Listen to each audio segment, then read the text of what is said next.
It's a Clippers talk trade deadline special. Welcome in. I'm Adam Osland. Here we go, Clips fans. Clippers talk with Adam Osland. After every game, download every pod. Clippers talks the name. He's a basketball talking golden god. New episodes after every game on demand. Follow Clippers Talk wherever you get your podcasts. Clippers. Thanks to the intro from Bob Smith. It wasn't working for some time in here. Restream giving me issues today. I do hope the intro doesn't make me sound too self-important, along with the casual live stream with cats in the background. Belittling sons of bitches. But that's why we love them. I'm Adam Osland. Who am I talking about? It is Clippers Talk. Good morning, Max. What's up, Sten? So we got an hour till we find out where the Clippers are at here. I know a lot of you have been discussing online Ivica Zubac's trade possibilities. Might also get to some post-game audio from Coach Lou in just a little bit. Clippers obviously got run off the floor last night by Bob Smith's Cleveland Cavaliers, which, somewhat expected when you're missing your floor general out there. And maybe there was, I don't know, a little bit of a distraction because of the trade deadline for some of the young guys, especially who did not play well last night. Kobe Sanders, Jordan Miller struggling. And outside of Kawhi Leonard, they just didn't have a lot of on-ball shot creation and self-creators. And you could see they were missing James Harden and missing Darius Garland right now. This Clippers team still waiting to get Darius Garland, who did speak at the half. We played that last night on Clippers Talk on the post-game show, saying that he feels good. He's been working out. He's waiting for the green light. We already got a trade Kawhi Leonard comment in here. This could be the most unhinged episode of Clippers Talk, given everybody being on edge because it's the trade deadline. But I appreciate you guys being here. Eric Gordon, did that happen? Is that the big trade we're here to talk about? I'm not a big fan of Luke Kennard going to the Lakers. You guys know how much I like Luke Nukem. And I forgot about the TikTok I did on him a while back. Luke Kennard, one of my favorite Clippers, of course, because of the 35-point comeback for one reason in Washington that he helped lead. The Lakers need more shooting. Obviously, it doesn't help them defensively, but I think he's been the best three-point shooter over the last 5 years now. What else do we got? Ozzy thinks the Clippers are done making moves. Someone else said no, trade Kawhi. Oh, so real. Heck yeah, looking for something to listen to before I head back to lunch. So we got you for the next, I don't know, hour and a half here, at least. Can we still sign Jordan Miller? Yes, Jordan Miller and Kobe Sanders will both be converted to two-way contracts. That's going to happen. That's the main reason they moved off of CP3 outside the fact that he was sent home. But they're looking to create open roster spots so they can convert the two-way guys who I think have just run out of days now or are about to, that they can be up in the big leagues and not in the G League. Talking again about Kobe Sanders and Jordan Miller. They have to get them on standard deals. That's going to happen. That is the one thing we've had the most certainty about for months leading up to the trade deadline, because that's about the same time two-way players run out of, 50 or 55 games they can play up in the NBA. Coming up, as I mentioned earlier, might hear from Coach Lou post-game last night. I thought he made an interesting comparison. Of course, the guy who coached Kyrie Irving now gets a chance to coach Darius Garland, and he's made it very clear he wants to see him do some of the same stuff, which is, that's not an easy bar to clear. Kyrie Irving, especially in Cleveland, was just an all-time individual ISO player. I don't know if I saw many better guys at the rim, especially at his height, who play below the rim, that were able to finish with such grace that he was. I mean, Klay Thompson was in his prime guarding him during those NBA Finals, 2016, 2015, although he missed, after the game one, he was out, 2017. And Kyrie Irving could find ways to score on him any which way. It's just incredible, his abilities to get downhill. But why not? I do think the handles are similar, the vision. In fact, you might be able to say, did you say Darius Garland's a little bit better of a passer? I don't know if that would be accurate. Kyrie Irving, obviously a magician and one of the greatest players of all time, who hit one of the biggest shots of all time. But Coach Lue talking about that comparison certainly makes sense from his standpoint. Someone's saying, why did we lose last night? We suck again. Well, I was trying to explain a little bit earlier. Some are saying, please don't move Ivica Zubac. Look, as much as I love Ivica Zubac, guys, for the right trade, I mean, everyone has to be available pretty much. If there's a Godfather offer, if someone's given up 3 first round picks, I know a lot of the talk and the smoke is coming from the Indiana Pacers with Mathurin. And they got a few different first round picks. Some are saying I would only do it if they give up their 2026 first round pick, because that's likely to be a top 5 pick this season from the Pacers. So I'd listen to anything. And I am an Ivica Zubac apologist and defender here. Have been for some time. I think rightfully so. I think I've been on the right side of history as a Zuther. Ali's saying, I'm praying Zoo doesn't go to the Pacers. They've been linked to, you're talking about Anthony Simons. I think because Simons was already traded, you'd have to match salaries exactly. And that makes things more difficult. How much does Simons make? Is it like 24 million? Let's see here. Anthony Simons is at 27 million. Who would the Clippers have to trade that makes exactly that much? Because I think once you're traded, as he was from Boston to Chicago, is there really going to be a weed whacker outside during the trade deadline? I hope not, but we'll do what we can. Again, it's okay. Streaming is typically pretty casual, pretty laid back. The Simons trade already official with Chicago. Nothing broke since I just started talking about him with the Clippers, right? I believe, yes, you'd have to match the 27 million 1-for-1 with Anthony Simons. And thank you for pulling that, Terry, his contract situation. Obviously, the Clippers do need guard help. And last night's game exemplified that, underscored it, highlighted it. Even when they get Darius Garland back, we knew this when they had James Harden, that they needed more help in the backcourt. That was always the need for this team. We've been talking about it for months. We thought it was going to be CP3. It didn't work out. I remember this past summer, there were some wild takes out there. I certainly had some of them with how good CP3 was for San Antonio last season.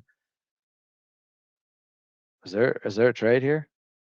The Clippers are trading Ivica Zubac to the Indiana Pacers. Wow. All right, let's see what they're getting back. Ivica Zubac, and you have to always double check here. It was Shams Charania, not NBA Central. Ivica Zubac has been traded. It looks like more of a rebuild, retool is on with this Clippers team. Ivica Zubac, it was not just smoke, has been traded to the Indiana Pacers. Oh, I'm glad we're on. I should probably change the title to this episode, if that's possible, since I already started. Zubac traded to Indiana. All right, we've yet to see what they're getting back in return. It was a good thing I went live when we did. I'm assuming the Clippers are getting a haul here. Let's see. Shams Charania yet to report what they're getting in return for Ivica Zubac. Breaking news here. Clippers are having a bit of a reformatting with their roster. First, they trade James Harden. Now Ivica Zubac, the longest tenured Clipper. Huge news. Love Big Zoo. You know that. I'll always be a fan. But this team, as I'm still trying to hit the refresher button, they're looking to move forward in a different direction and probably get younger and get more assets here. Still haven't seen what the Clippers are getting in return. Waiting for Shams Charania to clarify. What Giannis isn't getting traded, but Ivica Zubac is. If Ivica Zubac is out, is Kawhi going to get moved too now? You have to start to think, is there a domino effect, a ripple effect from this? I'm watching the Lob the Jam, the podcast. They put out a broken heart. Some people are understandably upset. Man, I know Ivica Zubac did take a step back this season compared to last year, but it's still pretty shocking, even with the trade rumors out there going back to last night. I think it was Jake Fisher who was reporting on this last night, that Indiana was the team looking at Ivica Zubac, and we heard that weeks ago too. Wow. All right, can we find out what the trade return is for the Clippers? Still waiting here. If they get Indiana's 2026 first round pick, that would be big, because the Pacers right now, one of the worst records in the NBA. Does this mean we're going to have a complete sell-off? Could John Collins be traded? We have wondered all season long when things went south and they started 6-21, and Indiana is 13-38 on the season. They almost have the worst record in the league. Right now it's Sacramento at 12-40. So we haven't gotten word on the trade package coming back their way. At this point, why am I just refreshing? I should just go to Shams Charania's Twitter page and refresh there instead of the entire X feed. What's coming back to the Clippers? This is what we're waiting for. Huge news, Clipper Nation. Indiana is looking to get back into contention next season. This was a gap year for them without Tyrese Halliburton. We kind of knew that would be the case, and they found their big man to replace Miles Turner. Someone else just posted, tweeting a player got traded, but not saying what they got traded for is so annoying.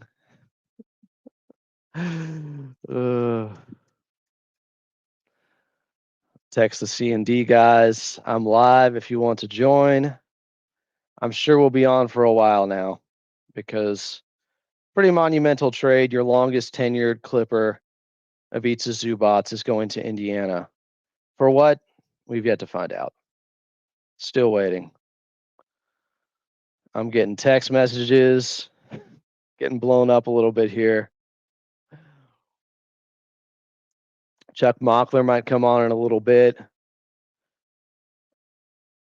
What is the return? Brett Siegel is saying 2 first-round picks are in fact going to the Clippers for Ivica Zubac. Still awaiting word on the players involved from Indiana. Most of the talk has been around Benedict Mathurin, who I have been a fan of for a while. And it sounded like the Indiana Pacers were not going to extend him. He's a restricted free agent this summer. Ivica Zubac heading to the Indiana Pacers. I don't know if we've ever had to wait longer to see what the return package was in a trade. Come on, Shams. Brett Siegel's reporting 2 first-round picks. Brett Siegel's been on it. Hey, Tuca, get off me. Enjoy that one, Petros money. What do we got here? Law Murray. You know what? I should probably text him. Let's get to the insiders here. To join, sending link. Law. Working through this with you guys.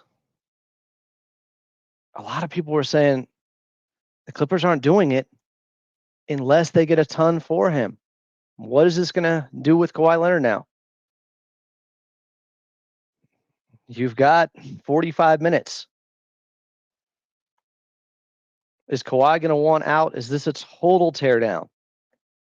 Clippers reshaping their roster, it looks like, as we speak. Again, Brett Siegel is saying 2 first-round picks are, in fact, going to the Clippers. Still awaiting word on the players involved from Indiana. Brett Siegel of Clutch Points. I'll just send the link out. See who wants to join. But, I'll try to get Law Murray on.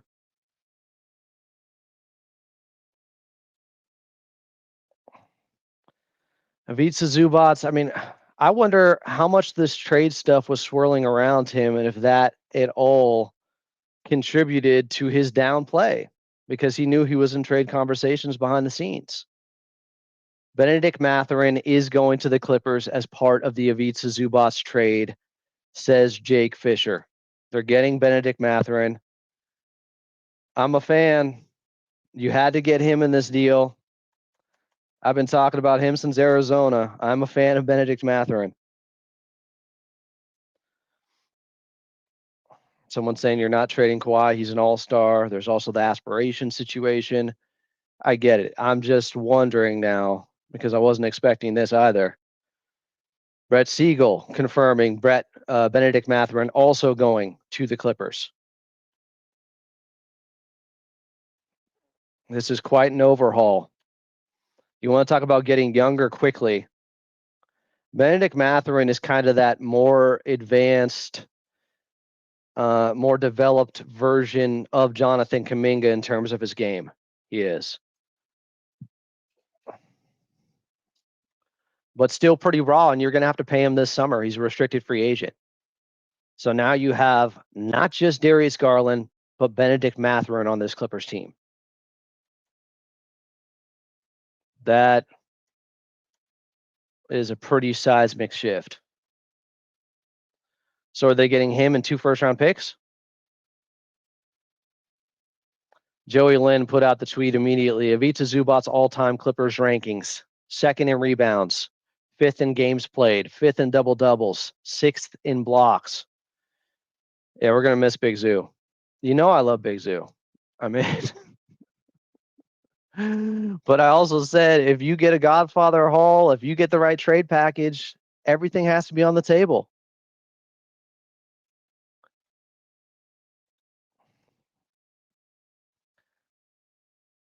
Huge day, Clipper Nation. Huge 48 hours. My goodness.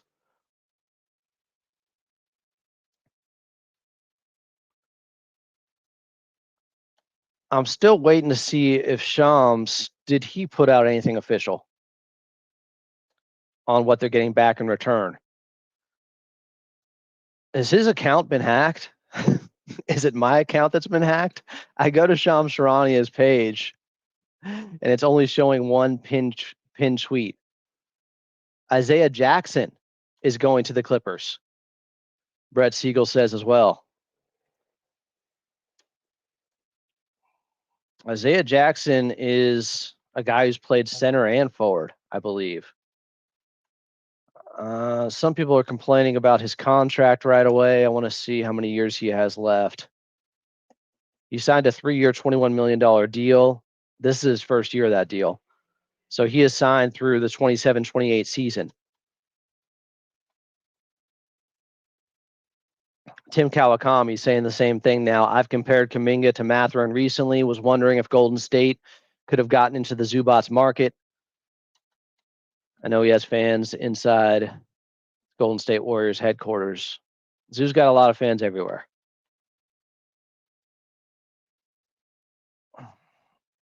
Still shocking, but maybe not all that surprising with the reporting last night and some of this going back a couple of weeks with the Indiana Pacers. Some are saying Kobe Brown traded too. I haven't seen that yet. Okay, here's Shams Charania's tweet. The Pacers are sending Benedict Mathurin, Isaiah Jackson, 2 first-round picks and 1 second-round pick to the Clippers for Ivica Zubac and Kobe Brown. There it is. Maybe I'll share the screen and bring it up on this side because it is finally official here. Ivica Zubac, by the way, did miss yesterday's game due to personal reasons. His wife welcomed their first child into the world. So that was coincidental, obviously. I know a lot of people felt like last night, and Tom Murray even put it out there, this doesn't mean he's getting traded. That's not why he's not playing in this game. So I'll share screen and give you guys the Shams Charania tweet here. The Pacers are sending Benedict Mathurin, Isaiah Jackson, 2 first-round picks and 1 second-round pick to the Clippers for Ivica Zubac and Kobe Brown. Is one of the first-round picks the 2026 Pacers pick? Kind of an important detail here. That would be huge because they're probably having a top 3 pick in this draft. We'll see how the ping pong balls go, but anybody seen anything on that? The details on the 2 first-round picks. I'll send out a link to Chuck Mockler if he wants to come on. I'm going to send out a link to Tomer Azarli if he wants to come on. I'm just Fast and Furious style, just lobbing out emails right now. I'm going to accidentally send one to my uncle or something. Come on, Clippers talk. Ivica Zubac traded for Benedict Mathurin, Isaiah Jackson, 2 first-round picks.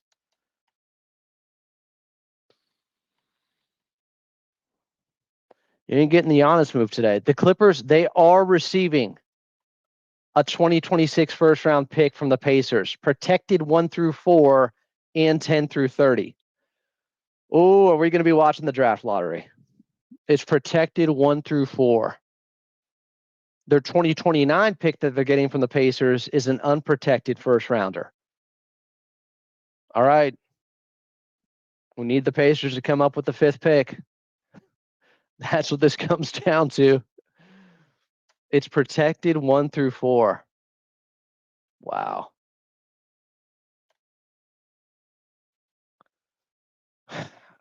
Protected 1 through 4 and 10 through 30.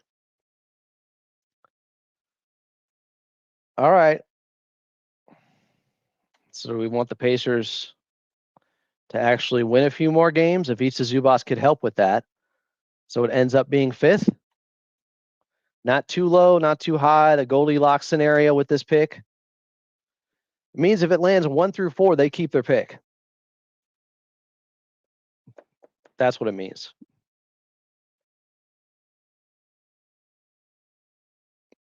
There's going to be a lot of intrigue during this draft lottery. They got the 2026 first-round pick, but it's protected 1 through 4. Some people are upset with that. If 1 through 4, 10 through 30, it's protected, that means the Indiana Pacers keep it. Now, would that bump to their first-round pick then next year is the question. Some people are saying this is the funniest pick protection. Otherwise, people are saying it'll be 2031. Yeah, Jake Fisher just said it. If it doesn't end up 5 through 9, if the pick falls outside of that range, it converts to a Pacers 2031 unprotected first-round pick. So here's hoping the Indiana Pacers get the 5th pick in the draft. One of the deepest drafts in a while here. People are upset with the pick. That's a fake pick? It's not a fake pick. These protections happen. I get it. I was hoping there would be none. Need it to fall 5th. Anywhere 5 through 9, the Clippers get it. Outside of that, it gets bumped to a 2031. Unprotected first. Wow.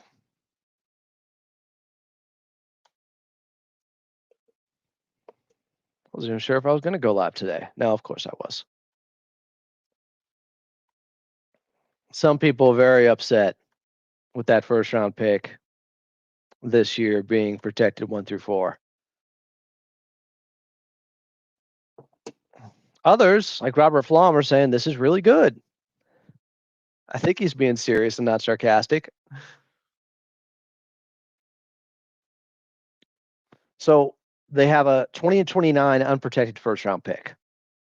The other is the Pacers' first round pick this season, highly coveted, but it's protected 1 through 4 and 10 through 30. It has to finish 5 through 9 for the Clippers to get it. There's a sweet spot there. I am processing this just like you guys in real time here. Not one to lose my mind too much. I understand the trade. I've been saying for months that I'm a big fan of Benedict Mathurin. And if that was part of the move, well, you got him and Darius Garland now. And I guess some of the Zoo haters out there got their wish, but I've definitely not been one of them. Ivica Zubac's my favorite Clippers player. I've made that pretty clear. We'll miss him. But the Clippers are transforming their roster over the last 48 hours drastically.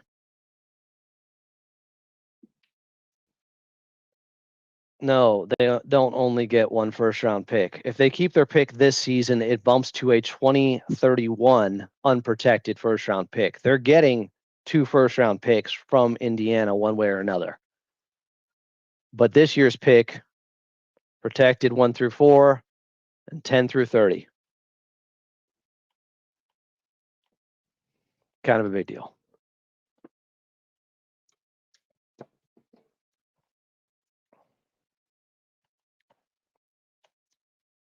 Teams are calling the Clippers, according to Legion Hoops, to try to trade for Kawhi Leonard. Now it makes sense. Now you could go into full teardown mode. Is somebody coming for Kawhi next? DJ, Dunn, John Collins. When you're turning over your roster to this degree, and you've already moved on from James Harden and Ivica Zubac, of course, with 29 minutes left, everything is on the table. The Clippers are heading in that new direction, new era. Nobody really understands what Kawhi's value is, though.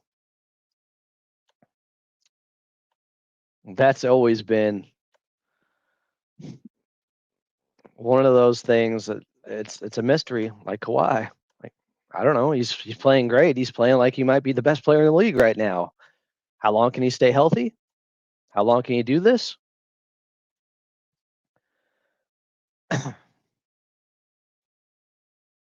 Some are saying Kawhi deal done in less than an hour. If that happens, I'll be shocked. Well, teams might have known that this could happen. It's the ripple effect. Trade Harden, trade Ivica Zubac. Who's next? Just a complete reformat with this team. But maybe not if Kawhi's still here. Right now, as currently constructed, this team can still be very competitive this season, but they dug themselves a hole starting 6 and 21. They're 23 and 27. Here's Law Murray outlining the trade, if you guys want to look at it this way. I'll share the screen. Pacers receive Ivica Zubac, Kobe Brown. Clippers receive Benedict Mathurin, 2029 unprotected Pacers first-round pick. The Pacers' 2026 first-round pick, protected 1 through 4 and 10 through 30, converts to a 2031 if they don't get it this year, and a 2028 Dallas Mavericks second-round pick plus Isaiah Jackson.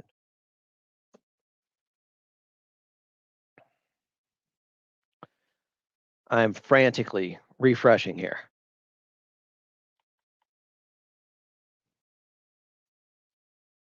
You would think this means everybody's available, including Kawhi Leonard. Kawhi is going to be the only guy there, like the end of Fresh Prince meme with Will Smith standing there in the empty house. So he can be the last one standing. There's no way they're not fielding offers. Can you get a first for him?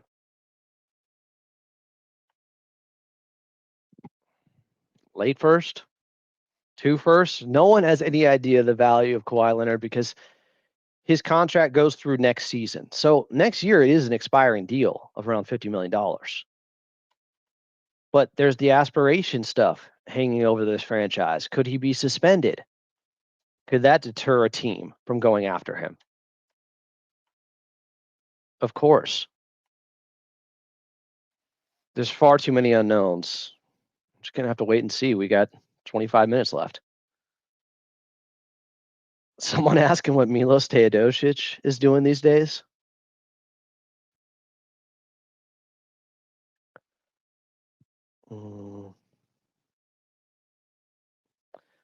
Someone putting in some fake news here. The Clippers have ruled Kawhi Leonard out tonight against Sacramento. They're playing Sacramento tomorrow. Someone's trying too hard. Let's see. But it could happen.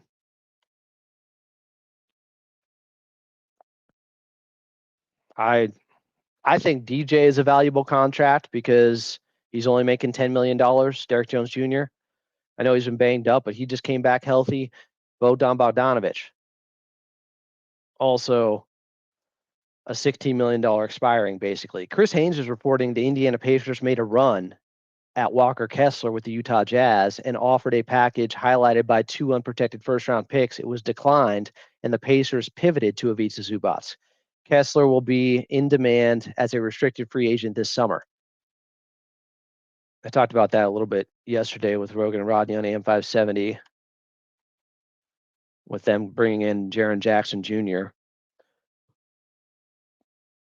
I think they're only going to keep two of the 3, with Triple J, with Markkanen, with Kessler.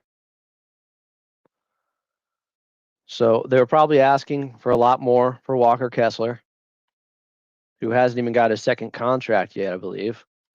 Mathurin, by the way, is a restricted free agent this summer. So my understanding is the Clippers will be able to match any offer a team throws his way, but they're going to have to pay him pretty soon. So from a guy that is only making, let's see, I think it's around 10 million. He signed a 4-year, $30 million contract recently. And it was a club option this year for $9 million. So right now, Benedict Mathurin is making only $9 million, but that's going to change this summer. So you are committed when you bring in Benedict Mathurin to moving forward with this guy when you give up Ivica Zubac for him. They're going to pay him. How much? I don't know. Is he going to get 120 million? Is he going to get what Kuminga couldn't? Ivica Zubac is a stud. I am truly sad to see him go. My favorite Clipper. But I understand the rebuild or reload or retool right now and just heading in a different direction. Another guy, though, I'll be keeping an eye on and will continue to root for. 2 first-round picks, Benedict Mathurin. It makes sense. I was hoping you could get 3, but if they end up with the 5th pick in this year's draft, Others are saying like Dan Wilkins, oh, that's a haul for Ivica Zubac. And that's what we've been hearing all along. I think we said it starts with 2 first-round picks. I've said 3 at times, but if you're getting Benedict Mathurin as well,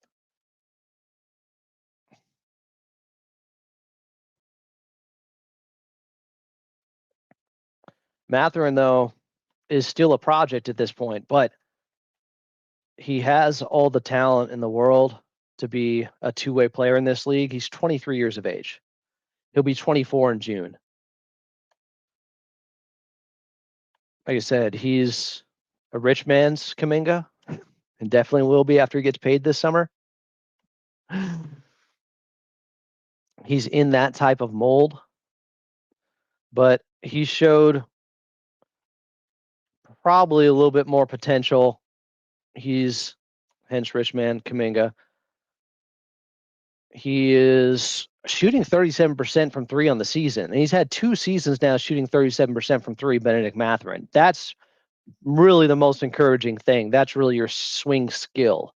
If he's knocking them down from the outside at 5 attempts per game too, so decent volume, getting to his 18 points per game, that's what you want to see.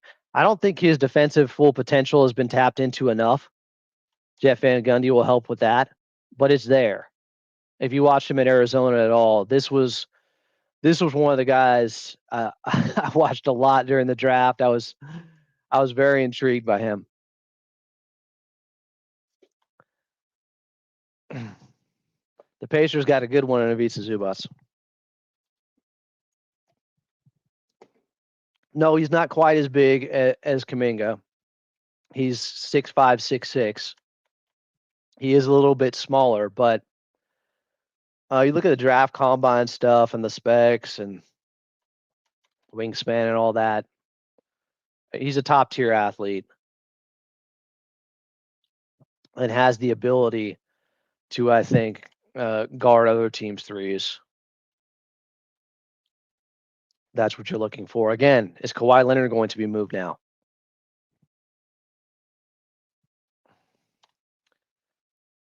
Once Ivica Zubac gets traded, you know the Clippers' phone is blowing up. But you can't let some team take advantage of you just because they think you have to trade everyone now. Some people are really upset. People are all over the place with this. Natasha Dye said, "Are you effing kidding me?" And we love Ivica Zubac. And his contract is very team friendly, and there's still 2 more years on that contract for about $20 million. And I think that's what Indiana's looking at, to have a guy for that cheap, and they're going to go for a championship next year when Halliburton comes back from the Achilles. They're going to be right back in the mix in the Eastern Conference. The Clippers saw their ceiling. I've been talking about it going back to last night, guys. I mean, we just discussed this. When you're 23 and 27, you have to look towards the future more than just the present. You do. Because at best, they could top out as the 7th seed. At best. So I get it. And I've mentioned multiple times in here, for the right trade package, of course, I'm fine with trading anyone, including my favorite, Ivica Zubac. Is Kawhi Leonard going to be moved in the last 18 minutes here?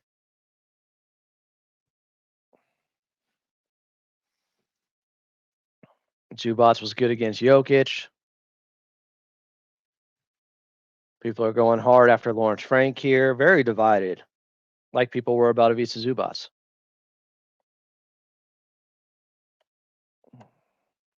I mean, Benedict Mathurin, I think he's listed at 6'5" in some places. How do you measure out at the combine with a 6'9" wingspan? I mean, he's a wing. He can certainly play the wing. He measured 6'6" at the combine I'm seeing, and a 6'9" wingspan, 8'8" standing reach. If you care about all these things, that seems like the chat does.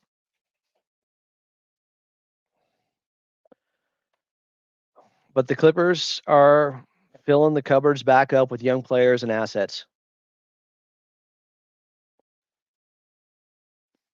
So Justin Rousseau just ran the odds, and there's a 48% chance that the Clippers or that the Pacers 2026 first round pick conveys to the LA Clippers. So the Clippers are betting on a coin flip for them to get the pick this year. Otherwise, it's an unprotected pick in 2031. There's a 47.9% chance that the Indiana Pacers 2026 first round pick conveys to the Clippers. There you go. So they're betting on a coin flip, but it's not like they lose the pick if they don't get it this year. Then it goes to 2031. And by then, Indiana could be rebuilt. I don't know.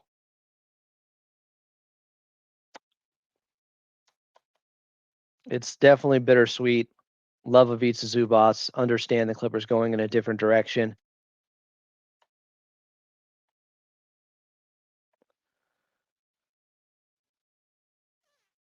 Still trying to see and hit that refresh as everyone else is. I had no inkling of this outside of the report from last night from Jake Fisher. I think had it first. That Indiana was still kicking the tires and seeing if they could make a deal work. Still waiting to see what about John Morant. Looks like Giannis is staying in Milwaukee, and they're going to try to make moves this summer to keep him. Like, how many times are we going to do this now? Let him go. But the big question is, how much are they going to give Benedict Mathurin, contract-wise? Anywhere below $100 million over the contract total, I'd say be a pretty good deal. I'm not sure what his max is. It might be 120. He's a restricted free agent. He's only making $9 million per year. The Clippers will have to pay Benedict Mathurin this summer. That's going to eat into more of your 2027 cap space. The Clippers obviously seeing that as much as we've talked about 2027 and that plan, like they know a bird in the hand is better than two in the bush. You can plan all you want to, but other teams are going to be after those unrestricted free agents, and there's nothing guaranteed. So they have an opportunity to get guys now, even if it eats into some of that cap room and that plan. Their opinion is you do so.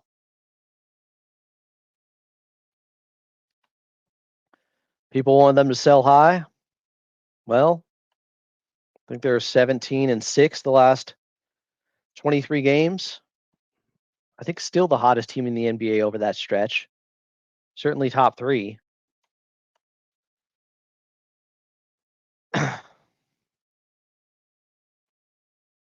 Some are definitely upset.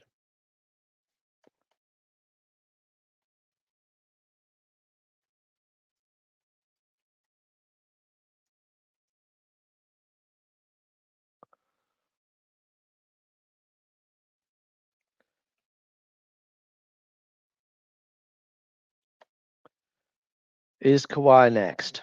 14 minutes away. Sorry for the pregnant pause. Texting with some people. We'll see. I lobbed out a couple different emails for guests here.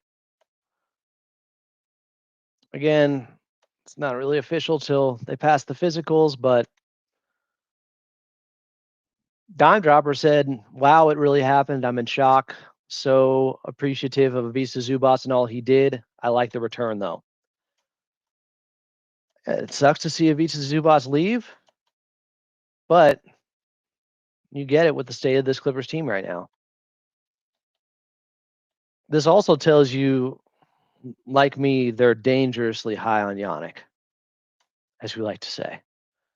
Yannick, Conan, Niederhauser, the Clippers are high on him. Could Brooks still be traded before the deadline's over here? I mean, they still did get a big man back from the Pacers in Isaiah Jackson. Now, he's an undersized big, He's only 6'9", but he's been playing a lot of center.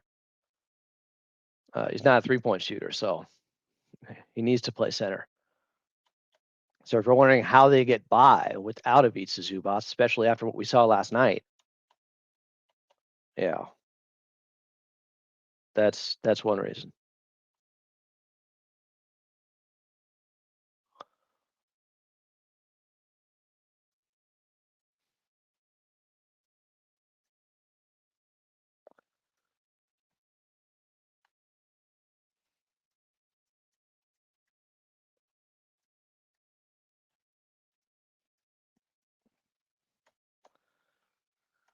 I said a couple days ago they absolutely have no incentive to have to move on from Ivica Zubac. He is one of the best contracts in the league for 2 more years. Somebody hit me with the, you sure about that? Well, yeah, I'm still sure they didn't have to, but like what they got. Someone doing the Yannick, Conan, Niederhauser, Teenage Mutant Ninja Turtles, Yannick, Conan, Niederhauser. This opens up a lot of playing time for Yannick. Just the question is, how competitive are they going to be in the meantime? Lawrence Frank just spoke about still trying to win and be competitive because it's not like they're getting their picks back from OKC. OKC still has their pick this season. So there's no incentive for them to just keep losing. That doesn't help them with the Pacers 2026 first round pick. That's protected 1 through 4 and 10 through 30.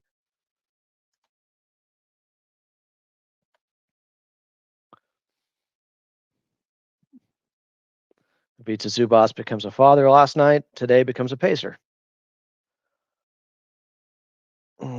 Tomer Azarli saying once James Harden was traded, which was part of the reason a Zubac trade didn't make sense at first, everything was on the table. There were rumblings last night that teams were offering the picks the LA Clippers wanted for Zubac, so I take it anything can happen now. I think people are speculating about Kawhi like we are. How could Kawhi not be available? Kawhi would have to want to move. I don't think they're going to blindside him. I think Kawhi would have to agree to it. He loves being back home. He's symbolic of them being a destination franchise. But we could be very close to the complete end of an era. Paul George already gone. James Harden already gone. Kawhi's the last guy standing and the longest tenured Clipper now after Ivica Zubac left was traded. Some people very upset with Al Frank. People all over the place with the reaction to this. You got to live for these days here. This trade deadline got a lot more eventful than we thought. Remember Coach Lou like a week ago saying, we don't think it'll be that eventful. We don't think we're going to do much. Now James Harden's gone. Now Ivica Zubac is gone. Hey, things change.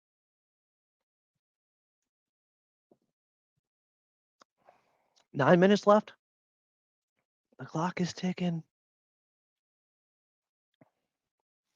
Yeah, I don't think they're just going to blindside Kawhi and send him somewhere he wouldn't want to go. It would be someplace he could win. But I think they would understand at this point if he felt like it would be best for both parties to move out, to be moved.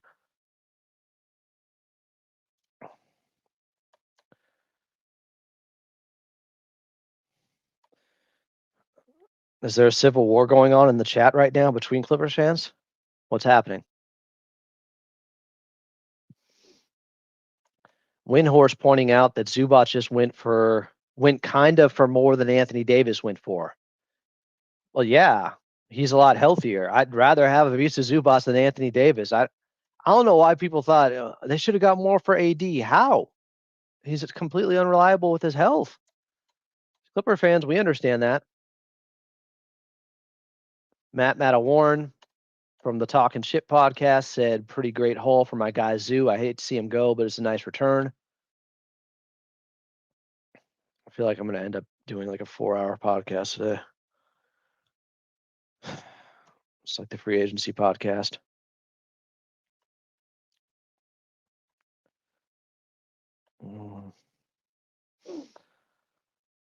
I think the Clippers did well in this trade, but we'll be watching ping pong balls closely, more than Marty Supreme, more closely than Marty Supreme was. If it lands 5 through 9, they get the Pacers' first round pick this season, which was highly coveted, but they were able to put a 1 through 4 protection on it and a 10 through 30.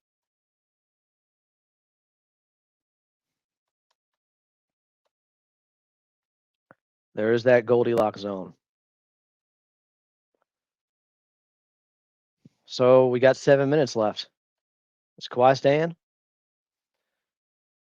Let's see. Tobias says, Adam, do these trades make sense? If they keep Kawhi, shouldn't this signify that they are going full rebuild?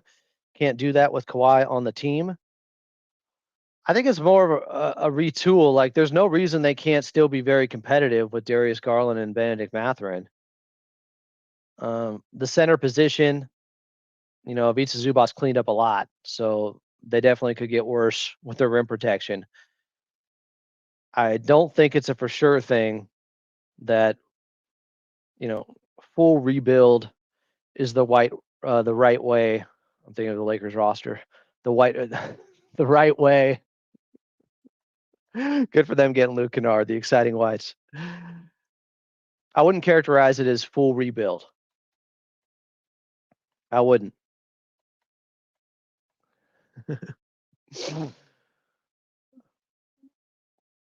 I'd say it's a retooling with an emphasis on youth movement. That's what I'd go with.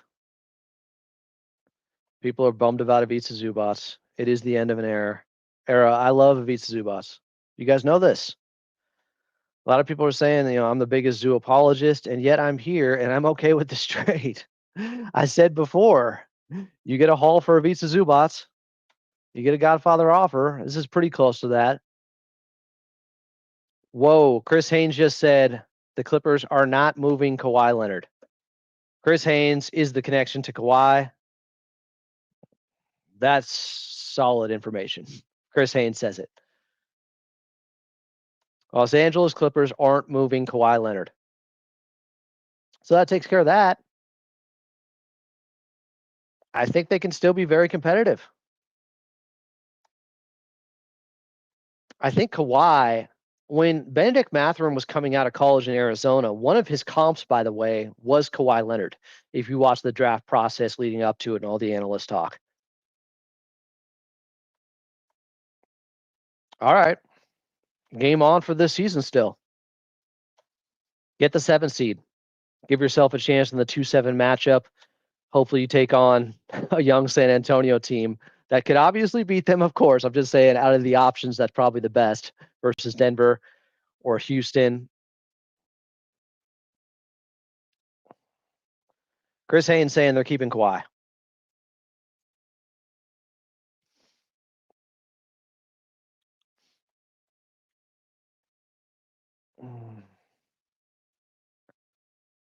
I like how he said, for those wondering. Oh, we were all wondering, Chris.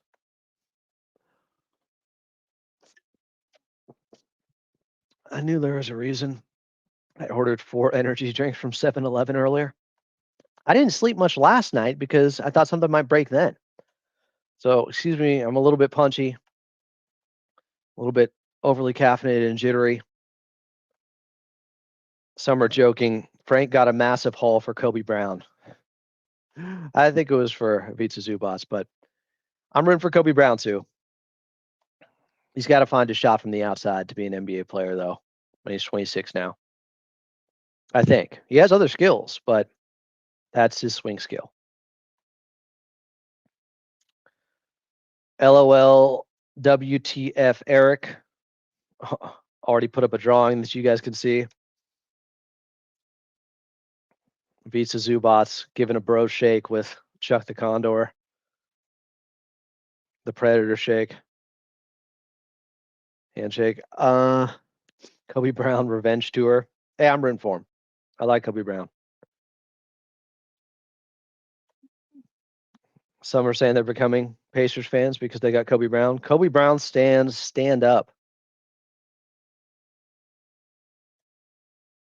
Justin Rousseau is saying the Clippers could have upwards of $45 million in cap space this coming offseason.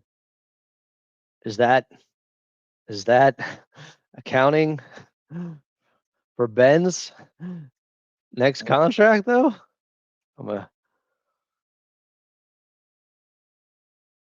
I'm assuming it's not.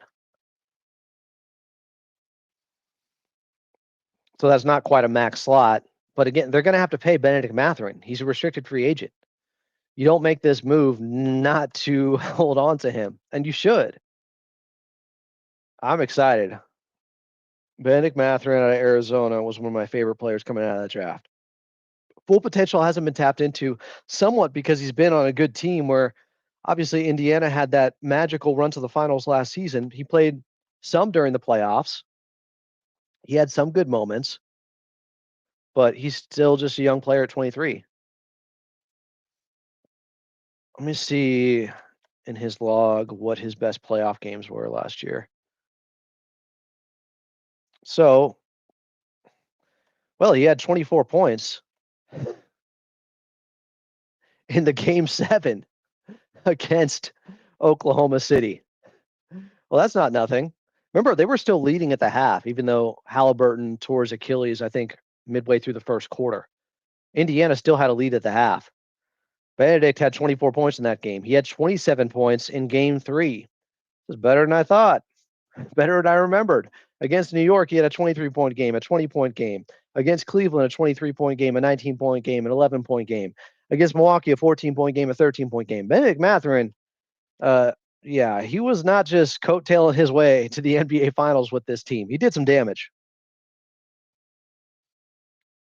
Game 7 experience for Benedict Mathurin. Nuts. Happy for the Clippers. Sad to see Ivica Zubac go, but this is the trade you have to make for the future.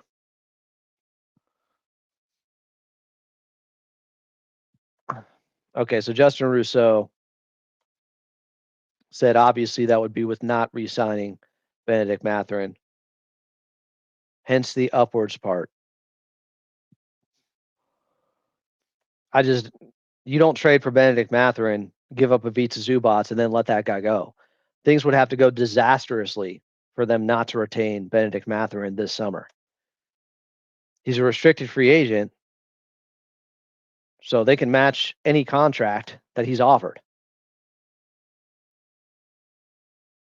I mean, he's a 23-year-old player, so at least he has a lot of experience at a young age at the highest level. I think that's something the Clippers were valuing.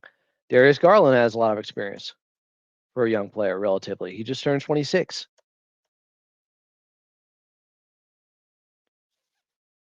And then it was just Kawhi, Joey Lynn said, officially a new era of Clippers basketball. Kawhi, the last guy standing from the past 6-7 years. Law Murray said the old ass Clippers now have the 5th pick of the 2019 NBA draft, the 6th pick of the 2022. He must have said 2029 NBA draft, I think he meant. I'm going to unretweet this. Oh, okay. He's saying they got, with the guys they brought in with Darius Garland and Benedict Mathurin. The old ass Clippers now have the 5th pick of the 2019 NBA draft, the 6th pick of the 2022 NBA draft, and will be preying on Indiana's downfall for the rest of the season. We are, but we don't want their odds to get too good because if it finishes 1 through 4, they retain the pick. So there's a sweet spot there. So, is this it? It's 12:02. Bogey survived the deadline. No other trade. I mean, this was a pretty big one. Is that all?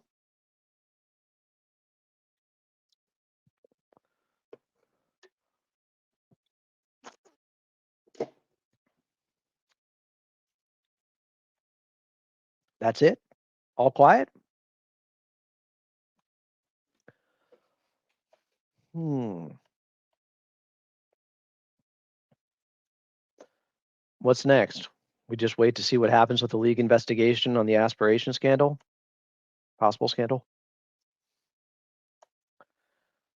Ivica Zubac is now an Indiana Pacer. The Clippers got 2 first-round picks, one due to them in 2029, one they could have this offseason if it finishes 5 through 9. And Benedict Mathurin and Isaiah Jackson. Kobe Brown also moves in the trade. Oh, and a second-round pick. Clippers got. Quite the roster turnover. How's everybody feeling? Ty is our backup point guard for the rest of the season. Yeah, maybe so. Bogey hopefully can find his stride again. If he's not being moved, and he struggled again last night in his first game back, but Bogey was good until the playoff series against Denver. He went a month shooting 50% from 3 after a slow start when they first brought him in from Atlanta. We need the best version of Bogey. The Clippers are in desperate need of more on-ball juice and creators out there and playmakers after what we saw last night. So people are all over the map. Some are saying Indiana's going to try to tank the rest of the season, not play Siakam, not play Ivica Zubac. Are you guys excited? Are you sad about Big Zoo? Can you be both? Cognitive dissonance or whatever? Buyout market, yeah. I mean, Lonzo Ball. I put that out there yesterday.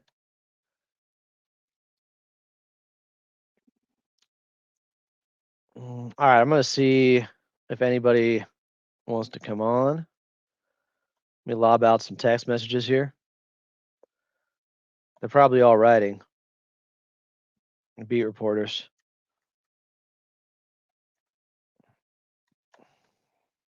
So I will not be upset if they don't join. I'm sad and excited. Sad and excited. That's okay. Bittersweet. If you're devastated about Zoo, I'm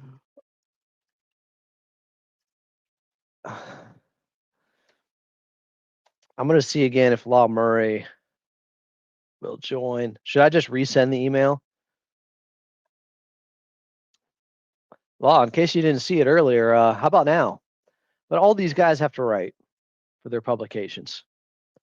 Ivica Zubac traded to Indiana. Benedict Mathurin, 2 first-round picks, the core trade package in return to the Clippers. I like it. Dr. Schaap from the Lob the Jam, the podcast, said, love the haul for Zoo. I'm fairly pro Mathurin, and I think he's a very interesting long-term fit alongside Garland, and the picks are great. I did not want to lose Zoo, but I get having him available with LA Clippers timeline. All things considered, the Clippers did well with this return. I feel the same way. That's my perspective on this. They did well. They're still going to be competitive. They still have Kawhi. They can still get in the play-in and try to get into a playoff series and make some noise this year. Get the 7th spot. So get in the 7-8 matchup in the play-in, win that, you're the 7th seed. Nets waived Cam Thomas? Oh my goodness. Future Clipper Cam Thomas? I just saw that too. Well, guess they couldn't get anything for him. Wow. So everybody's going to be after Cam Thomas in the buyout market. Okay. Instant offense off the bench. Anyone? That's the best buyout candidate I've seen in a while. Now, the only teams I think that can pick him up are under the luxury tax and the first apron. Did the Clippers end up getting under the luxury tax because of this? I think so. I think they were $4 million over. That's pretty shocking, Cam Thomas being available. You're going to see a lot of hashtag future Lakers, but they're above the first apron, right? I don't know if, am I right on that? First apron, second apron talk.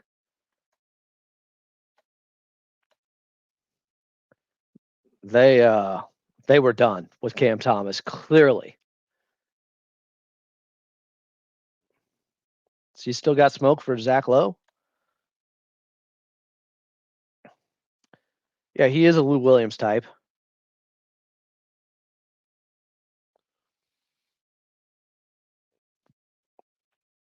That's just, they couldn't find anyone that would take Cam Thomas. Wasn't he making $7 million? I got to see this. I guess everyone probably got a whiff of they're going to have to waive him. If they don't trade for him, he'll be available in the buyout market. He's making $6 million. He's an unrestricted free agent this summer. But that could really help a playoff team. Just scoring punch. That's a big deal. Ricky Chu said, I might just not go home tonight, not ready for a devastated toddler. People are sad about Big Zoo, understandably. Zubac is a stud because he always understood Clipper Nation, the fans, so much. Remember, he had the comment, it feels like Clippers can't have nice things. He said that before.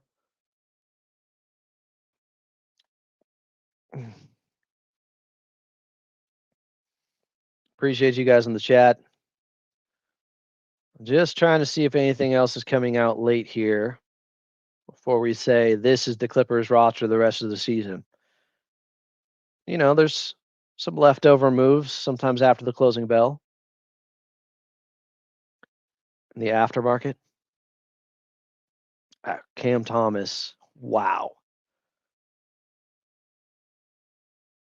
I mean, we've seen it against the Clippers. He's dropped 40 on the Clippers at least once.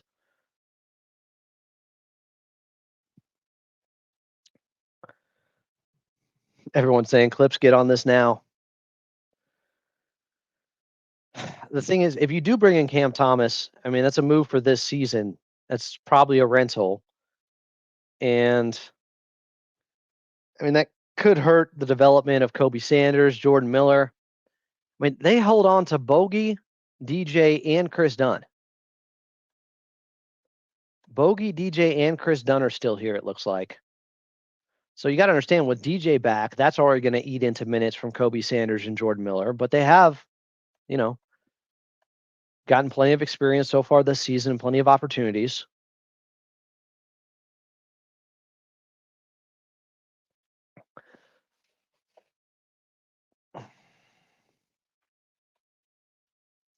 Yeah, I wouldn't call this tanking at all. It's a reformat. You still have Kawhi Leonard, who's been playing like one of the best teams in the league.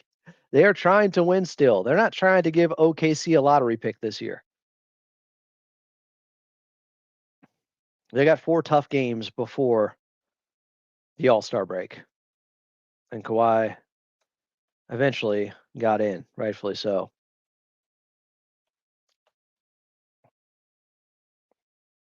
Cam Thomas news has people excited. How old is Cam Thomas now? Is he 25? 24 still. Averaging 15 per game. Last year it was 24. Year before that, 23. I mean, it's the minutes that have gone down. I don't think the Brooklyn Nets have enjoyed his stay. And they have all these young guys they want to get experience for. So I'm not surprised that they did it. I'm just surprised they couldn't get anyone to trade for him. Maybe because everyone said they're just going to end up having to waive him anyways, and we'll try to get him on the buyout market for nothing.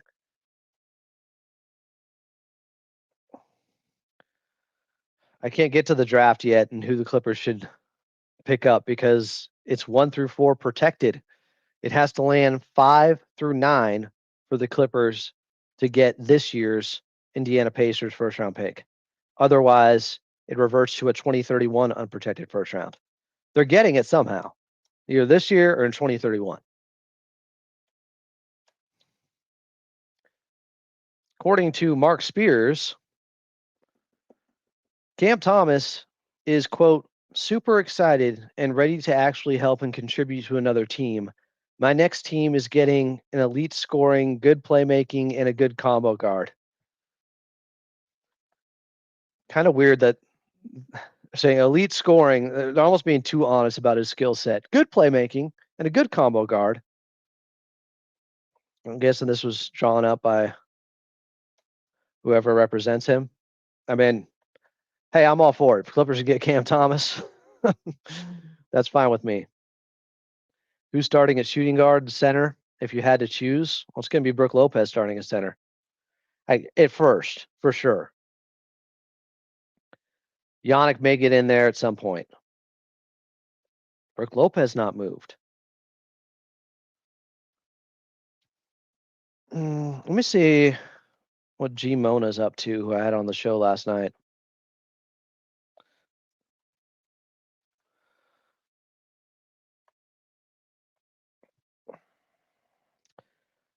Seismic shift? Yes. No James, no Zoo, but still Kawhi, still John Collins, Chris Dunn, DJ. I mean, Batum, I never expected Nico to be moved. They already moved him once. They love Nico. We love the Batum family. They're not going anywhere. This Clippers team is still a team that can be competitive right now, but they have work to do. Next 4 games outside of Sacramento, and you don't want to overlook anyone. Did the Kings end up doing anything massive? They still have Sabonis. It looks like Grant Mona will join us in a little bit here.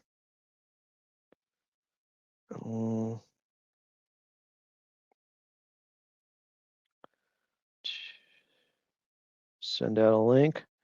I think I reeled one in. I know the Clippers did with Benedict Mathurin. Benedict Mathurin as Darius Garland's 2 guard is very interesting. That's really interesting.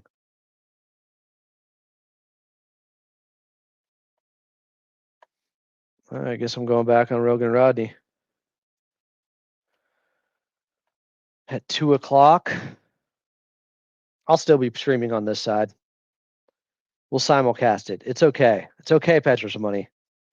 Everybody can figure out what the question was by how lengthy my answer is and the response.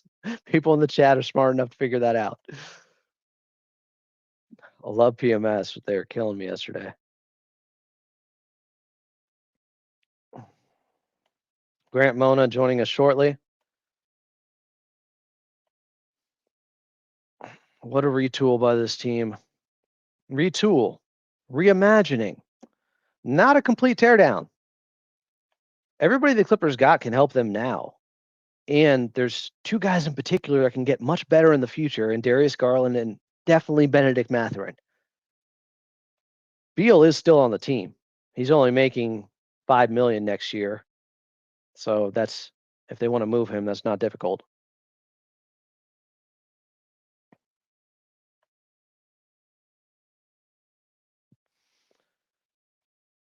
Yeah, it's a little bit telling with Cam Thomas having to be waived. Benedict Mathurin, to my knowledge, is healthy. I don't think he's coming off an injury. Let me see his game log and see the last time he played. So he just played a couple days ago against Houston and had 25. He was averaging 16 in January. I am very intrigued. I'm going to have to pull some of my old receipts talking about Benedict Mathurin coming out of Arizona because I was really high on him. And one of the reasons was you saw a little bit of that Kawhi Leonard to him with body type, play style. He played defense. I think they haven't tapped into his full potential on the defensive end. Yeah, I would be surprised if Beal was back next season unless he came back and was like their 6th man or something. But they have a youth movement going on. Within some stable veterans like Kawhi, like John Collins, like Brook Lopez. So there's a nice little infrastructure of veterans who are still trying to win right now and be competitive, and young guys who are pre-prime but not exactly rookies. And then you do have a couple of rookies that are getting some time now too. So the Clippers, are they on 3 timelines? Did we just outdo the Golden State Warriors? Forget 2 timelines. It's 3 timelines. 6-minute abs, 7.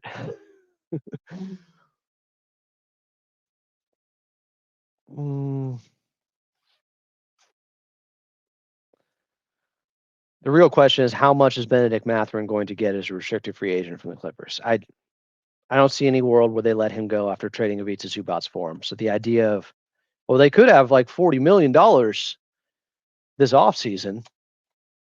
Not really, because Benedict Mathurin's got to be included in there. That's my understanding of it. But it's still early. John Morant stays with Memphis. Multiple teams were intrigued by Morant's talent, but none were willing to make a serious offer, says Shams. I think Memphis would have had to give up a first-round pick that they just got, since they got quite a few of them to get off of that contract. Maybe it'll happen down the line.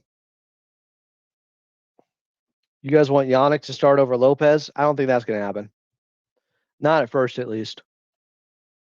We went from Lopez is washed, Lopez is better than Ivica Zubac, to now Yannick should start over Lopez. That's how we went through this year with the hot takes about the Clippers front court. No, we were not so sure that Ivica Zubac wasn't going anywhere last night. There was a report from the Indiana Pacers last night about this. I think Jake Fisher had it. So not a complete blindside. It's still surprising. But we said if they gave up a lot for him, yeah, you have to listen. They did. They went through with it. Again, if you've been listening to this show over the last 6 months, you've heard me talk about Benedict Mathurin.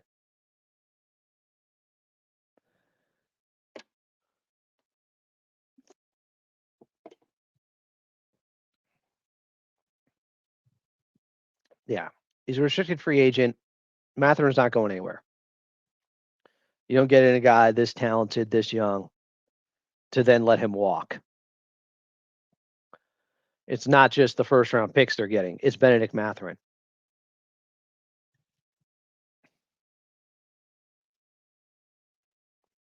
Nice to know, though, the Clippers now have a 2029 pick for sure in the first round, and they will either have a first round pick this year or in 2031 from Indiana.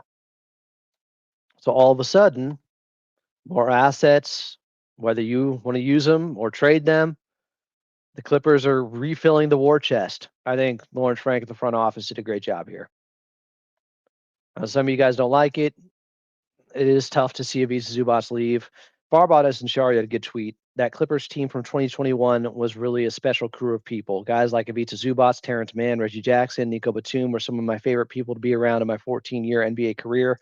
With Zubac gone, it truly feels like a new era for the LA Clippers. It does, but they still got Kawhi. And then Kawhi turns into an expiring contract next season.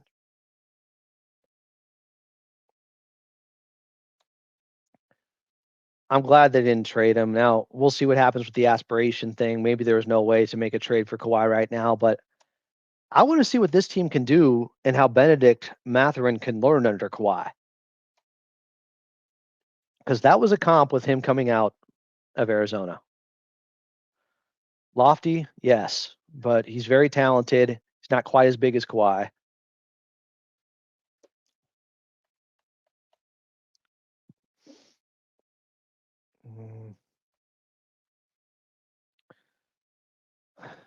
So one of the comps that I'm seeing now comes from Fanspo. This was back when Benedict was drafted, in 2022? And they said Kawhi light. That was the comp that they gave him. A comparison to Kawhi, nonetheless.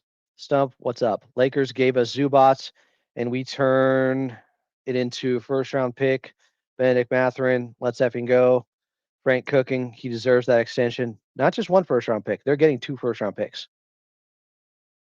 One could be this year or in 2031. I'm excited.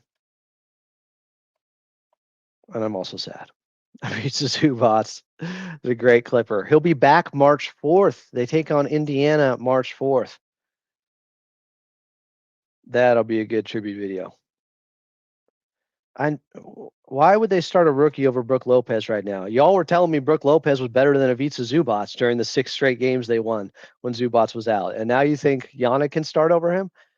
Yannick by the end of the season, maybe. But I think at first, it's obviously going to be Brook Lopez in the starting lineup.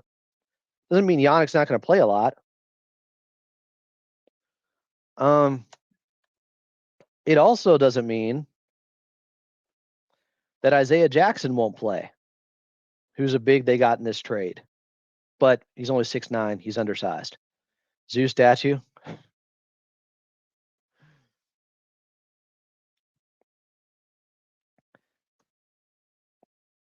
Give Yannick some run. I don't care. Rogan's going to want all the details on Kennard. You're right. They're not talking to me about the Clippers. They're just going to ask about Luke Kennard going to the Lakers, who had a pretty uneventful trade deadline. Zubac's leaving is more emotional than basketball. This was the right move. Yeah, Isaiah Jackson, he's got the wingspan. It's not a bad pickup. He makes around $7 million over the next 3 seasons, including this one. She was averaging 17 minutes per game. He's serviceable. Honestly, what are his per 36 numbers here? 14, a block and a half. Actually, last year he played 5 games. 2 years ago, his per 36 numbers were 18, 3 blocks, and 11 rebounds. That's interesting. And he's still young. He's 24. His per 36 numbers 2 years ago, Isaiah Jackson, when he was getting more run, 18 points per game, 3 blocks, 11 rebounds. So he and Brook Lopez, it's going to take some time. He and Brook Lopez could be sharing some of those heavy minutes in the front court with Yannick sprinkled in. I don't know. Some are expressing thank yous to Ivica Zubac, my favorite Clipper of all time.